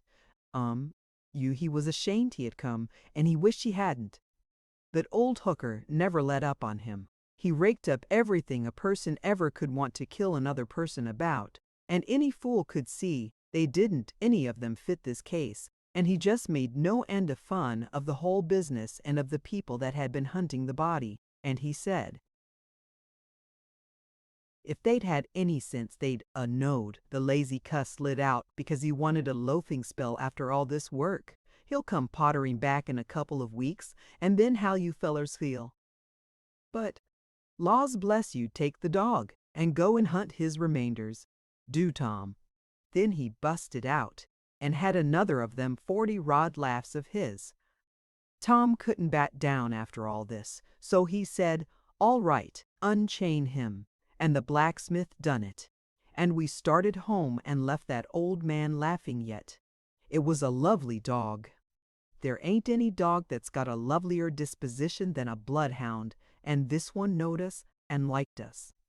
He capered and raced around ever so friendly and powerful glad to be free and have a holiday. But Tom was so cut up he couldn't take any interest in him, and said he wished he'd stopped and thought a minute before he ever started on such a fool errand. He said old Jeff Hooker would tell everybody, and we'd never hear the last of it. So we loafed along home down the back lanes, feeling pretty glum and not talking. When we was passing the far corner of our tobacco field, we heard the dog set up a long howl in there, and we went to the place, and he was scratching the ground with all his might, and every now and then canting up his head sideways and fetching another howl. It was a long square, the shape of a grave. The rain had made it sink down and show the shape. The minute we come and stood there, we looked at one another and never said a word. When the dog had dug down only a few inches, he grabbed something and pulled it up, and it was an arm and the sleeve. Tom kind of gasped out and says, "Come away, Huck. It's found." I just felt awful. We struck for the road and fetched the first men that come along. They got a spade at the crib and dug out the body, and you never see such. An excitement. You couldn't make anything out of the face, but you didn't need to. Everybody said, "Poor Jupiter, it's his clothes to the last rag." Some rushed off to spread the news and tell the justice of the peace and have an inquest, and me and Tom lit out for the house. Tom was all afire and most out of breath when we come tearing in where Uncle Silas and Aunt Sally and Benny was. Tom sung out, "Me and Huck's found Jupiter Dunlap's corpse all by ourselves with a bloodhound after everybody else had quit hunting and given it up, and if it hadn't have been for us it never would. I been found, and he was murdered too. They done it with a club or something like that, and I'm going to start in and find the murderer next, and I bet I'll do it." Aunt Sally and Benny sprung up pale and astonished, but Uncle Silas fell right forward out of his chair onto the floor and groans out, "Oh my God, you found him now!" Chapter 10. The Arrest of Uncle Silas. Them awful words froze us solid. We couldn't move hand or foot for as much as half a minute. Then we kind of come to and lifted the old man up and got him into his chair, and Benny petted him and kissed him and tried to comfort him, and poor old Aunt Sally, she done the same. But poor things, they was so broke up and scared and knocked out of their right minds that they didn't hardly know what they was about. With Tom it was awful. It most petrified him to think maybe he had got his uncle into 1,000 times more trouble than ever, and maybe it wouldn't ever happened if he hadn't been so ambitious to get celebrated and let the corpse alone, the way the others done. But pretty soon he sort of come to himself again and says, "Uncle Silas, don't you say another word like that. It's dangerous, and there ain't a shadow of truth in it." Aunt Sally and Benny was thankful to hear him say that, and they said the same. But the old man he wagged his head sorrowful and hopeless, and the tears run down his face, and he says, "No, I done it, poor Jupiter, I done it." It was dreadful to hear him say it. Then he went on and told about it and said it happened the day me and Tom come along about sundown. He said Jupiter pestered him and aggravated him till he was so mad he just sort of lost his mind and grabbed up a stick and hit him over the head with all his might, and Jupiter dropped in his tracks. Then he was scared and sorry and got down on his knees and lifted his head up and begged him to speak and say he wasn't dead. And before long he come to, and when he see who it was holding his head, he jumped like he was most scared to death and cleared the fence and tore into the woods and was gone. So he hoped he wasn't hurt bad. But laws, he says, it was only just fear they gave him that last little spurt of strength. And of course it soon played out and he laid down in the bush, and there wasn't anybody to help him, and he died. Then the old man cried and grieved, and said he was a murderer, and the mark of Cain was on him, and he had disgraced his family, and was going to be found out and hung. But Tom said, "No, you ain't going to be found out. You didn't kill him. One lick wouldn't kill him.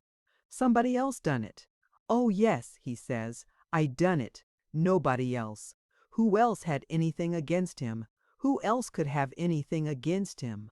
Who else could have anything against him?" He looked up kind of like he hoped some of us could mention somebody that could have a grudge against that harmless no account. But of course it warn't no use he had us. We couldn't say a word. He noticed that, and he saddened down again, and I never see a face so miserable and so pitiful to see. Tom had a sudden idea and says, "But hold on. Somebody buried him. Now who?"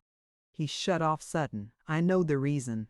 It give me the cold shudders when he said them words, because right away I remembered about us seeing Uncle Silas prowling around with a long-handled shovel away in the night that night, and I knowed Benny seen him too, because she was talking about it one day. The minute Tom shut off, he changed the subject and went to begging Uncle Silas to keep mum, and the rest of us done the same, and said he must, and said it wasn't his business to tell on himself, and if he kept mum, nobody would ever know, but if it was found out, and any harm come to him, it would break the family's hearts and kill them, and yet never do anybody any good. So at last he promised. We was all of us more comfortable then and went to work to cheer up the old man. We told him all he'd got to do was to keep still, and it wouldn't be long till the whole thing would blow over and be forgot. We all said there wouldn't anybody ever suspect Uncle Silas, nor ever dream of such a thing, he being so good and kind, and having such a good character. And Tom says, cordial and hearty, he says, "Why, just look at it a minute, just consider. Here is Uncle Silas, all these years a preacher at his own expense, all these years doing good with all his might in every way he can think of at his own expense, all the time, always been loved by everybody and respected, always been peaceable and minding his own business, the very last man in this whole district to touch a person, and everybody knows it. Suspect him? Why, it ain't any more possible than, by authority of the state of Arkansas, I arrest you for the murder of Jupiter Dunlap," shouts the sheriff at the door. It was awful.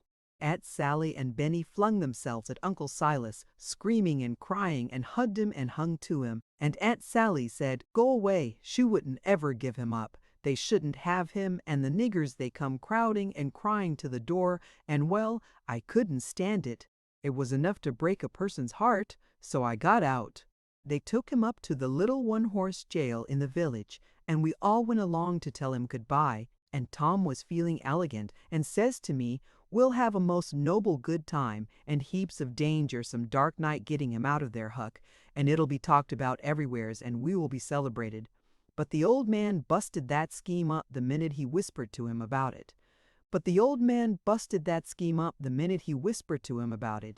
He said no, it was his duty to stand whatever the law done to him, and he would stick to the jail plumb through to the end, even if there warn't no door to it. It disappointed Tom and gravelled him a good deal, but he had to put up with it. But he felt responsible and bound to get his Uncle Silas free, and he told Aunt Sally, the last thing, not to worry, because he was going to turn in and work night and day and beat this game and fetch Uncle Silas out innocent, and she was very loving to him and thanked him and said she knowed he would do his very best.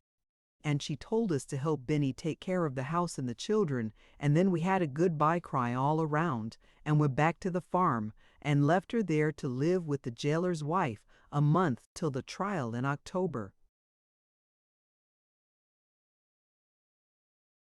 Chapter 11. Tom Sawyer discovers the murderers.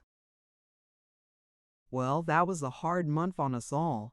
Poor Benny, she kept up the best she could, and me and Tom tried to keep things cheerful there at the house. But it kind of went for nothing, as you may say. It was the same up at the jail. We went up every day to see the old people, but it was awful dreary because the old man warn't sleeping much and was walking in his sleep considerable, and so he got to looking fagged and miserable, and his mind got shaky, and we all got afraid his troubles would break him down and kill him. And whenever we tried to persuade him to feel cheerfuler, he only shook his head and said if we only knowed what it was to carry around a murderer's load in your heart, we wouldn't talk that way. Tom and all of us kept telling him it wasn't murder, but just accidental killing. But it never made any difference.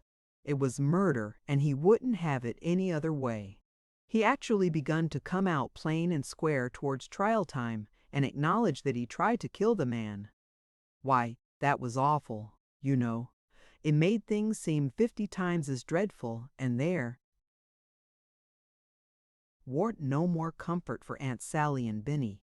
But he promised he wouldn't say a word about his murder when others was around, and we was glad of that.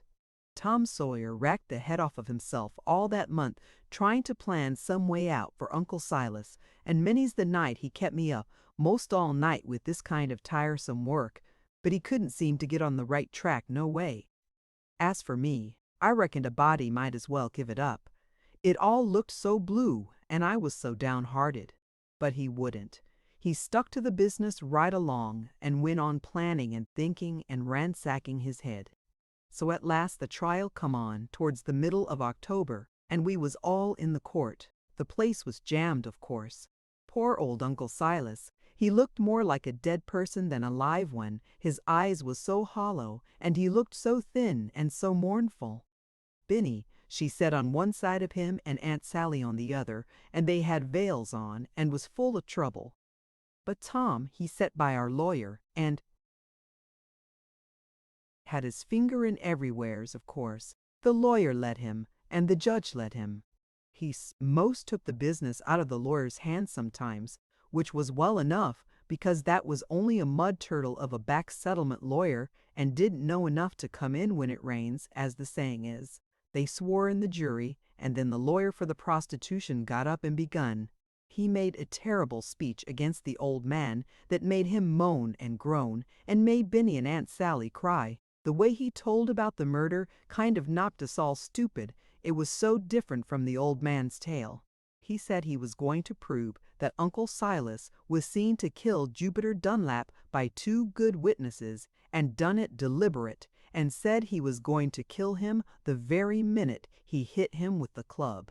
And they seen him hide Jupiter in the bushes, and they seen him hide Jupiter in the bushes, and they seen that Jupiter was stone dead. And said Uncle Silas come later and lugged Jupiter down into the tobacco field, and 2 men seen him do it, and said Uncle Silas turned out away in the night and buried Jupiter in a man seen him at it. I says to myself, poor old Uncle Silas has been lying about it because he reckoned nobody seen him, and he couldn't bear to break Aunt Sally's heart and Benny's, and right he was.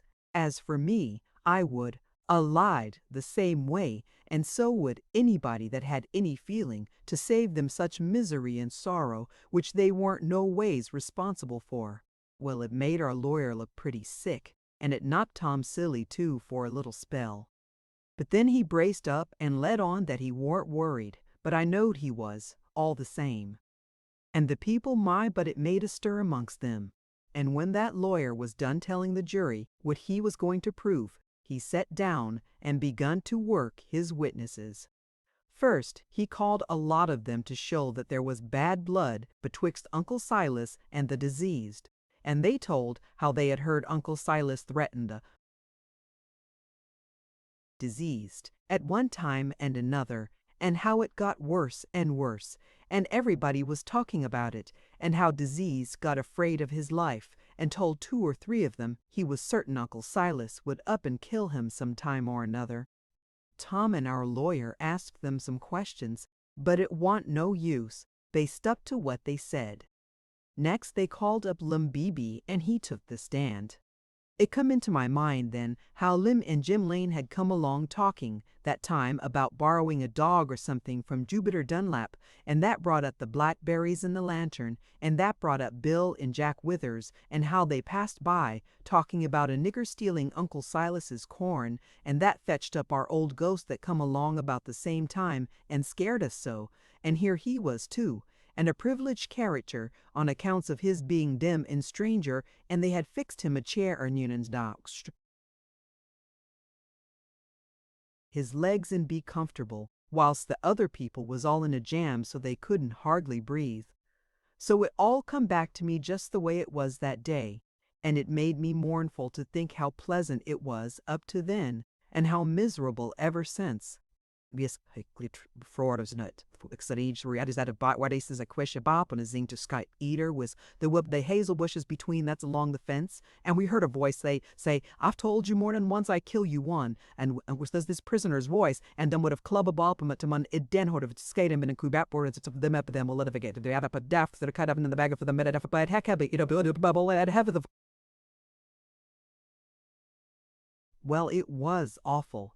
It kind of froze everybody's blood to hear it, and the house was most still, whilst he was telling it as if there weren't nobody in it. And when he was done, you could hear them gasp and sigh all over the house and look at one another, the same as to say, ain't it perfectly terrible, ain't it awful? Now happened a thing that astonished me. All the time the first witnesses was proving the bad blood and the threats and all that, Tom Sawyer was alive and laying for them, and the minute they was through, he went for them and done his level best to catch them in lies and spile their testimony. But now, how different!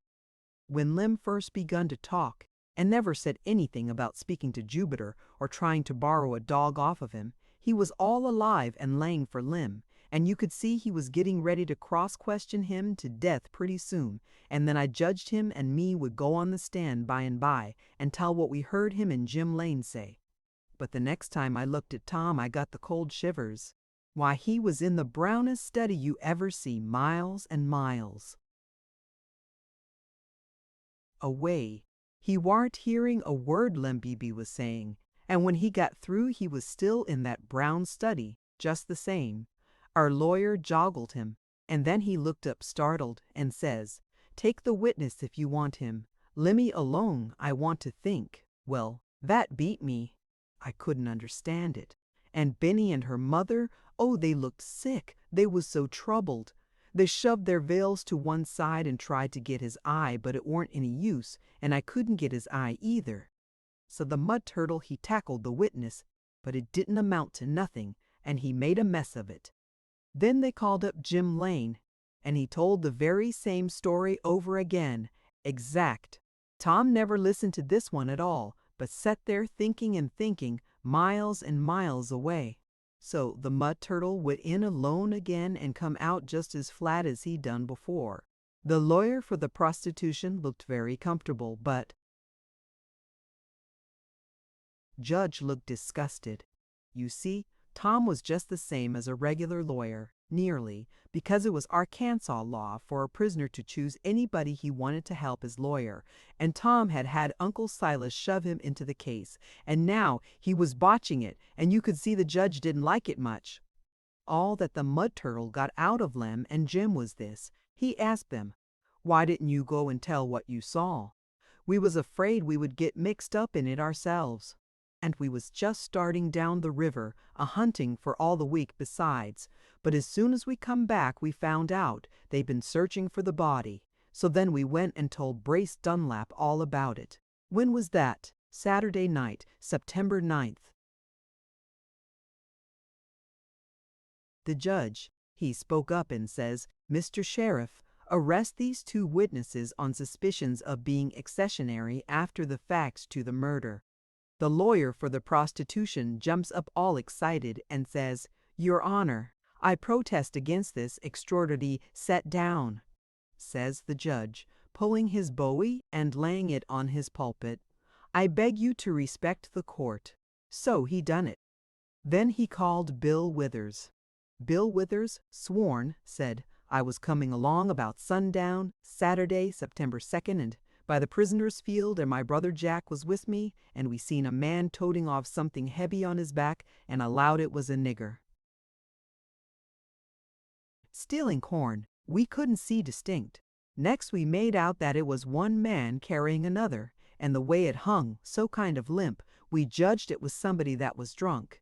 And by the man's walk, we said it was Parson Silas, and we judged he had found Sam Cooper drunk in the road, which he was always trying to reform him, and was toting him out of danger. It made the people shiver to think of poor old Uncle Silas toting off the disease down to the place in his Torbacher field where the dog dug up the body, but there warn't much sympathy around amongst the faces, and I heard one cuss say, "'Tis the coldest-blooded work I ever struck, lugging a murdered man around like that, and going to bury him like an animal, and him a preacher at that." Tom, he went on thinking and never took no notice, so our lawyer took the witness and done the best he could, and it was plenty poor enough. Then Jack Withers, he come on the stand and told the same tale, just like Bill. Done. And after him comes Brace Dunlap, and he was looking very mournful and most crying, and there was a rustle and a stir all around, and everybody got ready to listen, and lots of the women folk said, poor critcher, and you could see a many of them wiping their eyes. Brace Dunlap sworn, said I was in considerable trouble a long time about my poor brother, but I reckon things warn't near so bad as he made out, and I couldn't make myself believe anybody would have the heart to hurt a poor harmless creature like that. But I was sure I seen Tom give a kind of a faint little start, and then look disappointed again, and you know I could think a preacher would hurt him. It warn't natural to think such an unlikely thing, so I never paid hunts. And the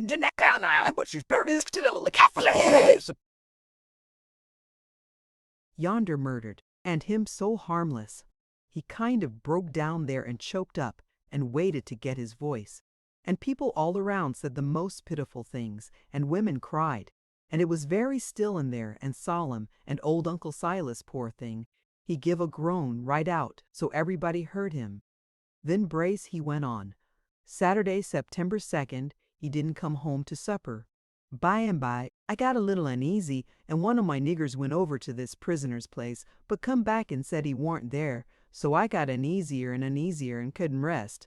I went to bed, but I couldn't sleep, and turned out away late in the night, and went wandering over to this prisoner's place and all around about there a good while, hoping I would run across my poor brother, and never knowing he was out of his troubles and gone to a better shore. So he broke down and choked up again, and most all the women was crying now. Pretty soon he got another start and says, but it warn't no use. So at last I went home and tried to get some sleep, but couldn't. Well, in a day or two, everybody was uneasy, and they got to talking about this prisoner's threats, and took to the idea, which I didn't take no stock in, that my brother was murdered, so they hunted around and tried to find his body, but couldn't, and give it up. And so I reckoned he was gone off summers to have a little peace, and would come back to us when his troubles was kind of healed. But late Saturday night, the 9th, Lem Beebe and Jim Lane come to my house and told me the whole awful assassination, and my heart was broke. And then I remembered something that hadn't took no hold of me at the time, because reports said this prisoner had took to walking in his sleep and doing all kind of things of no consequence, not knowing what he was about. I will tell you what that thing was that come back into my memory. Away late that awful Saturday night, when I was wandering around about this prisoner's place, grieving and troubled, I was down by the corner of the Tulbecker field, and I heard a sound like digging in a gritty soil, and I crowed nearer and peeped through the vines that hung on the rail fence, and seen this prisoner shoveling with a long-handled shovel, heaving earth into a big hole that was most filled up. His back was to me, but it was bright moonlight, and I knowed him by his old green baize work gown with a splattery white patch in the middle of the back like somebody had hit him with a snowball. He was burying the man he'd murdered. And he slumped down in his chair, crying and sobbing, and most everybody in the house busted out wailing and crying and saying, "Oh, it's awful horrible." And there was a most tremendous excitement.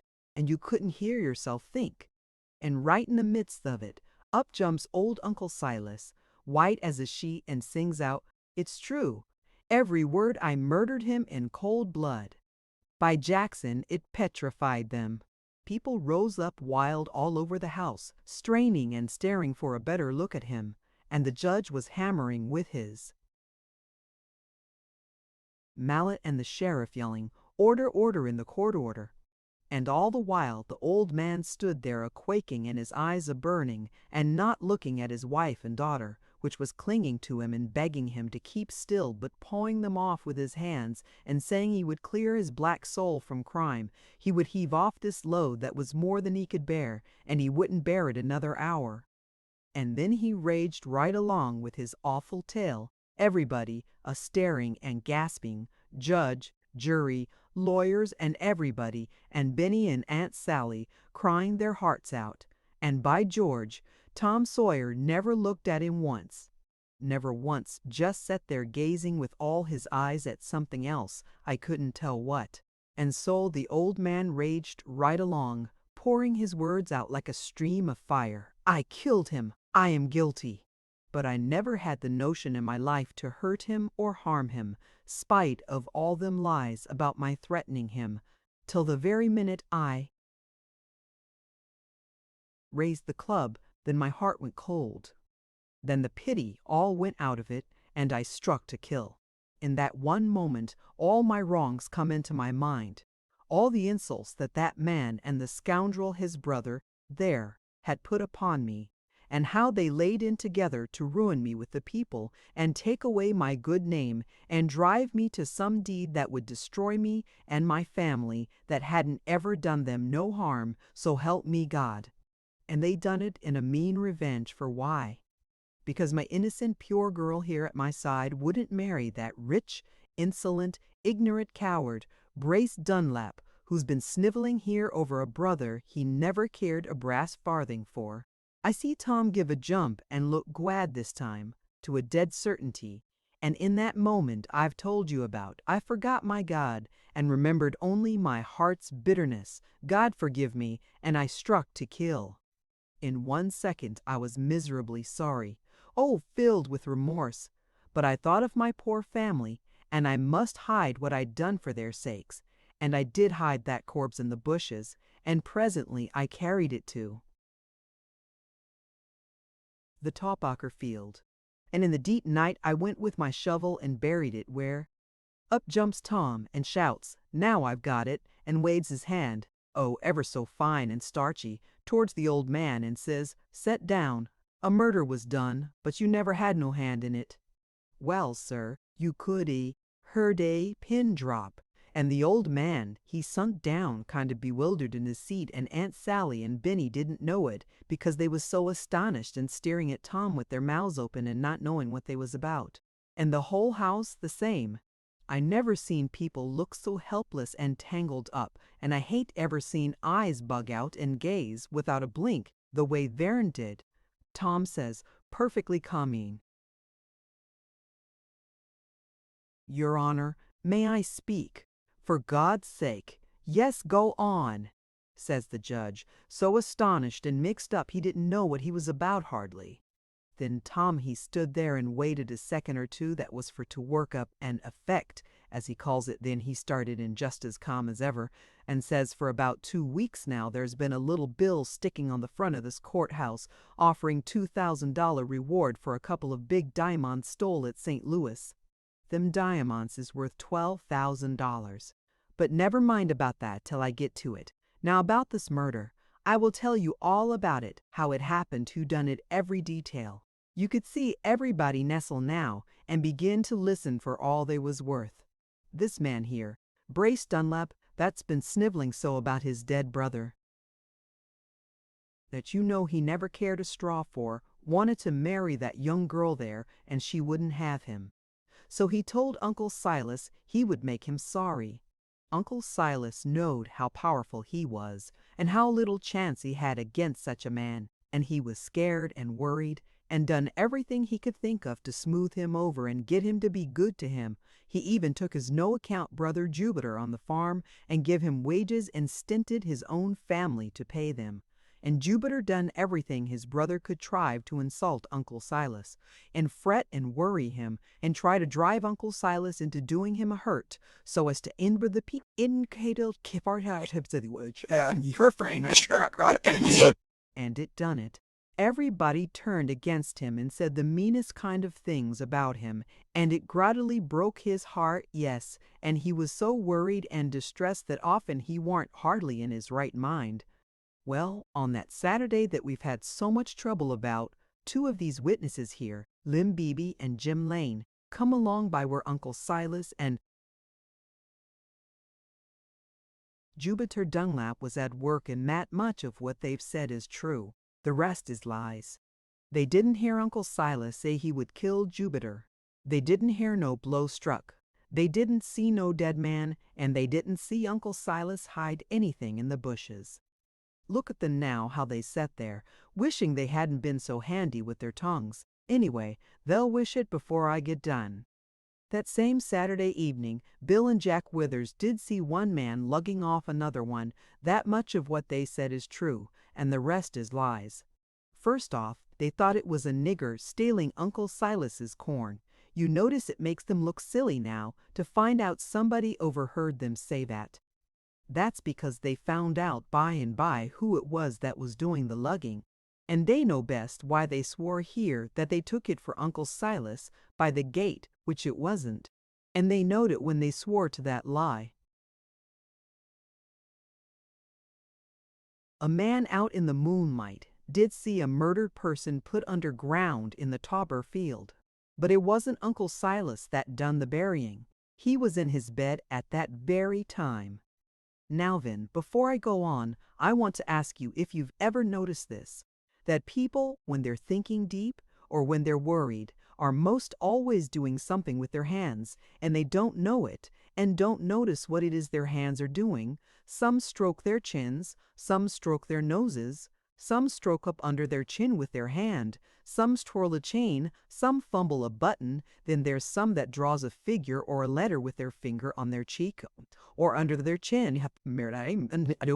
That's my way. When I'm restless or worried or thinking hard, I draw capital V's on my cheek or on my underlip or under my chin, and never anything but capital V's, and half the time I don't notice it and don't know I'm doing it. That was odd. That is just what I do, only I make an O, and I could see people nodding to one another, same as they do when they mean that, so. Now then, I'll go on. That same Saturday, no, it was the night before, there was a steamboat laying at Flagler's Landing, 40 miles above here, and it was raining and storming like the nation. And there was a thief aboard, and he had them 2 big diamonds that's advertised out here on this courthouse door, and he slipped ashore with his handbag and struck out into the dark in the storm, and he was a-hoping he could get to this town all right and be safe. But he had 2 pals aboard the boat, hiding, and he knowed they was going to kill him the first chance they got and take the diamonds, because all 3 stole them, and then this fellow, he got hold of them and skipped. Well, he hadn't been gone more'n 10 minutes before his pals found it out, and they jumped ashore and lit out after him. Probably they burnt matches and found his tracks. Anyway, they dogged it along after him all day Saturday and kept out of his sight, and towards sundown he come to the bunch of sycamores down by Uncle Silas's field, and he went in there to get a disguise out of his handbag and put it on before he showed himself here in the town, and mind you, he done that just a little after the time that Uncle Silas was hitting Jupiter Dunlap over the club, for he did hit him. But the minute the pals see that thief slide into the bunch of sycamores, they jumped out of the bushes and slid in after him. They fell on him and clubbed him to death. Yes, for all he screamed and howled so, they never had no mercy on him, but clubbed him to death. And 2 men that was running along the road heard him yelling that way, and they made a rush into the sycamore bunch, which was where they was bound for anyway. And when the pals saw them, they lit out, and the two new men after them, chasing them as tight as they could go. But only a minute or two, then these two new men slipped back very quiet into the sycamores. Then what did they do? I will tell you what they done. They found where the thief had got his disguise out of his carpet sack to put on. So one of them strips and puts on that disguise. Tom waited a little here for some more effect. Then he says, very deliberate, the man that put on that dead man's disguise was Jupiter Dunlap. Great Scott! Everybody shouted, all over the house, and old Uncle Silas, he looked perfectly astonished. Yes, it was Jupiter Dunlap, not dead, you see.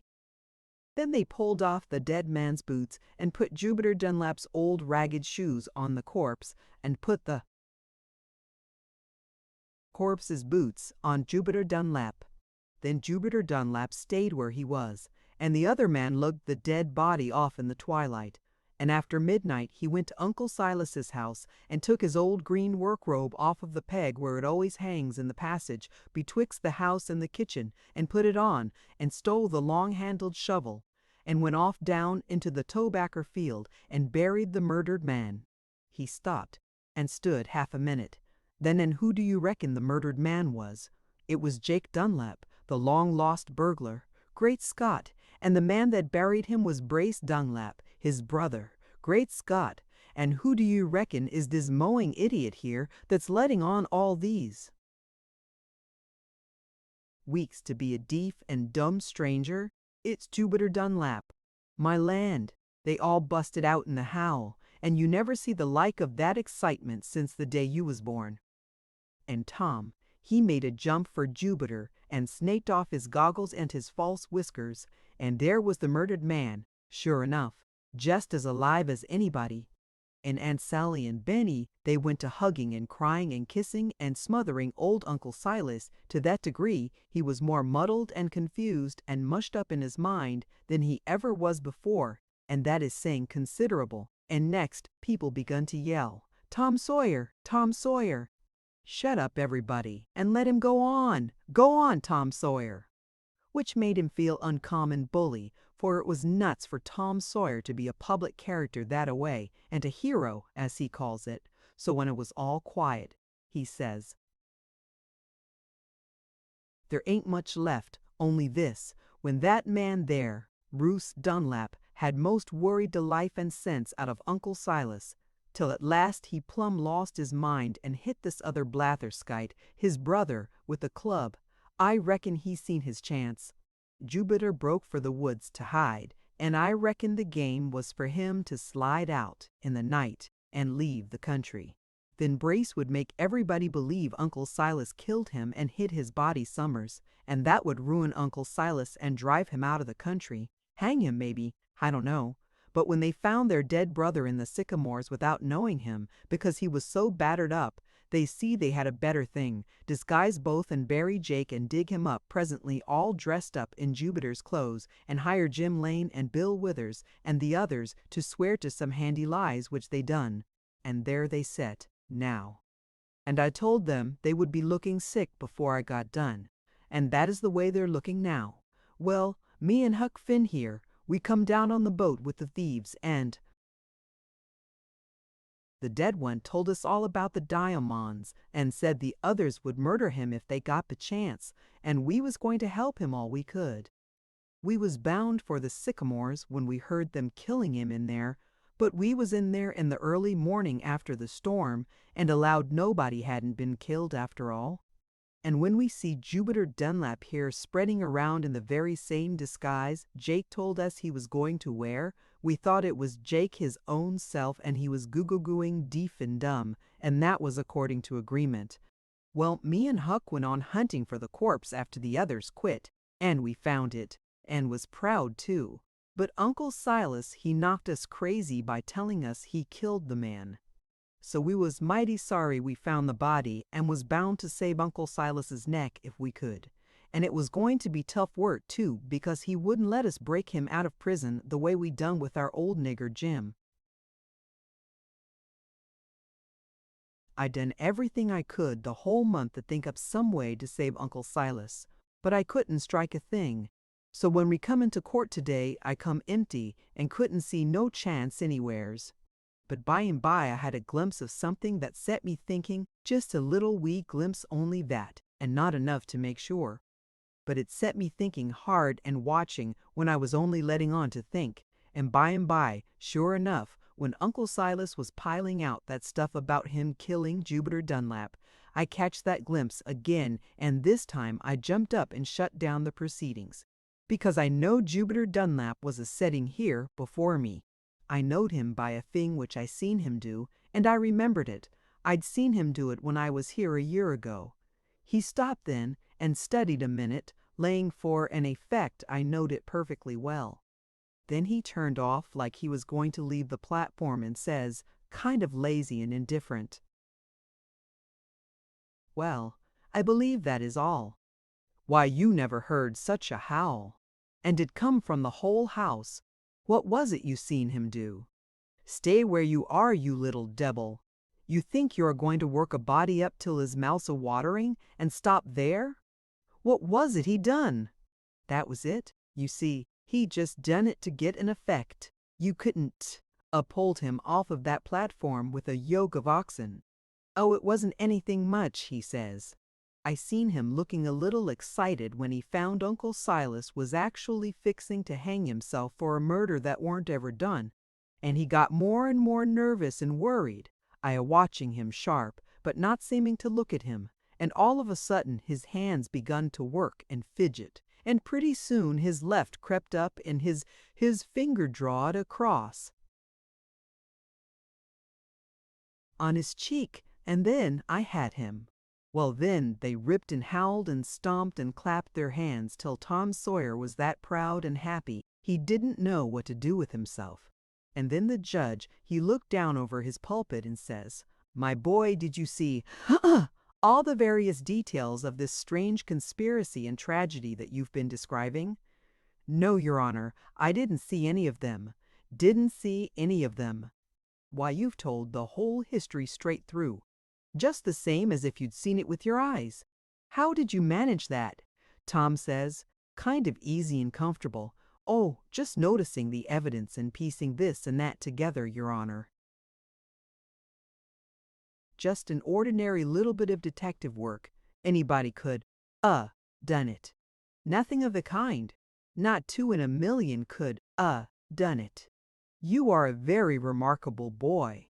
Then they let go and give Tom another smashing round, and he wouldn't sold out for a silver mine.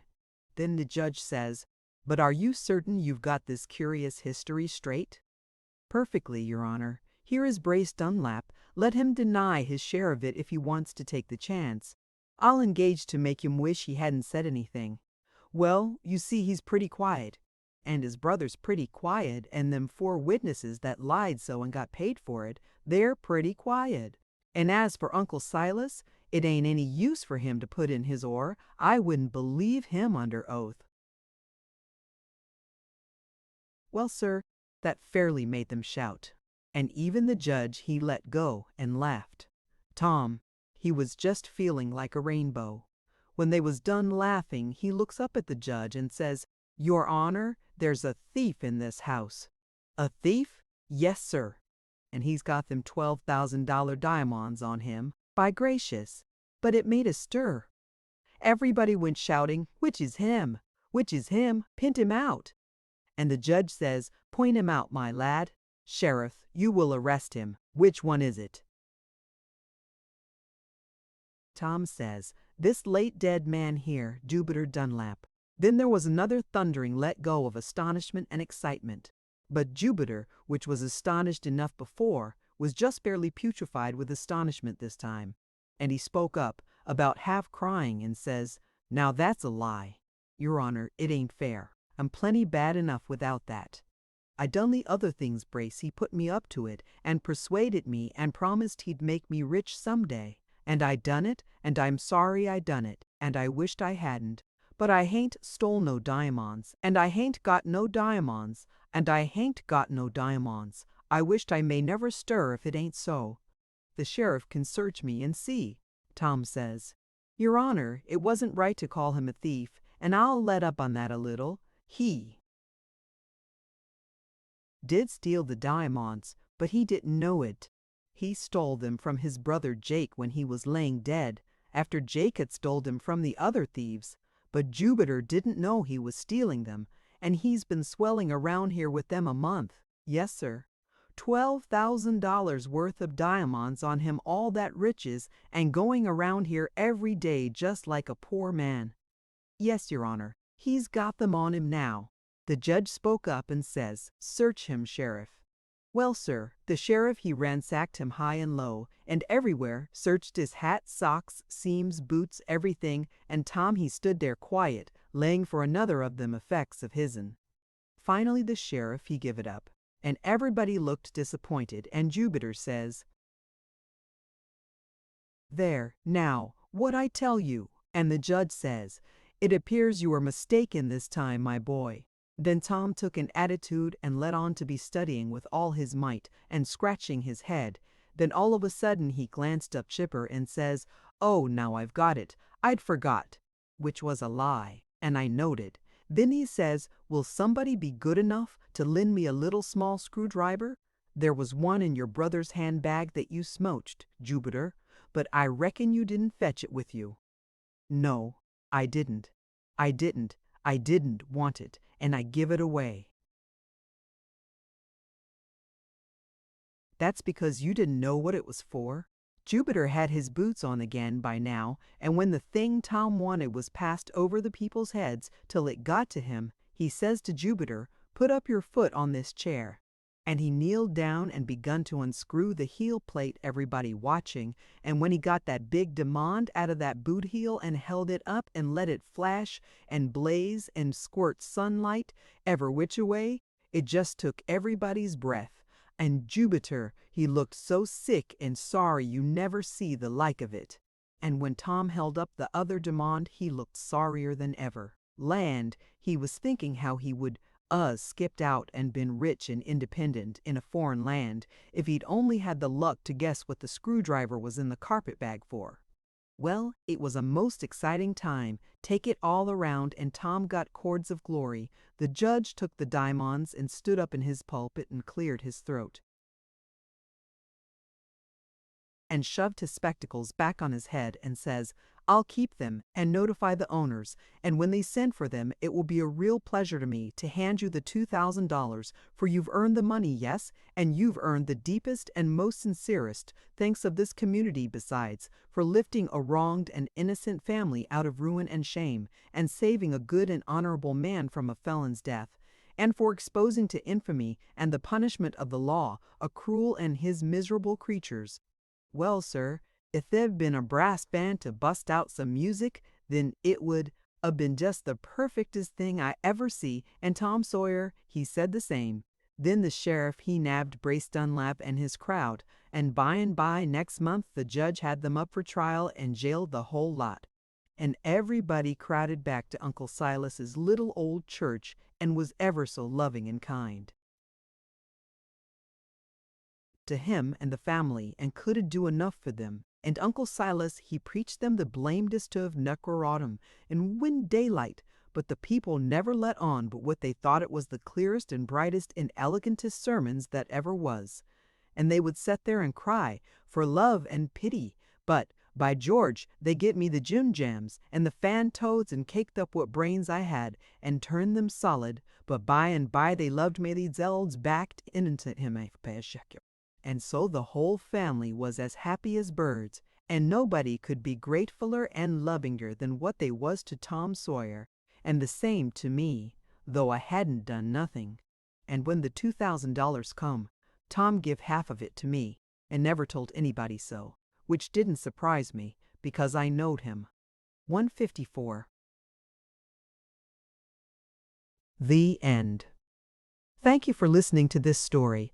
I hope you enjoyed the journey, the characters, and the world they carried with them.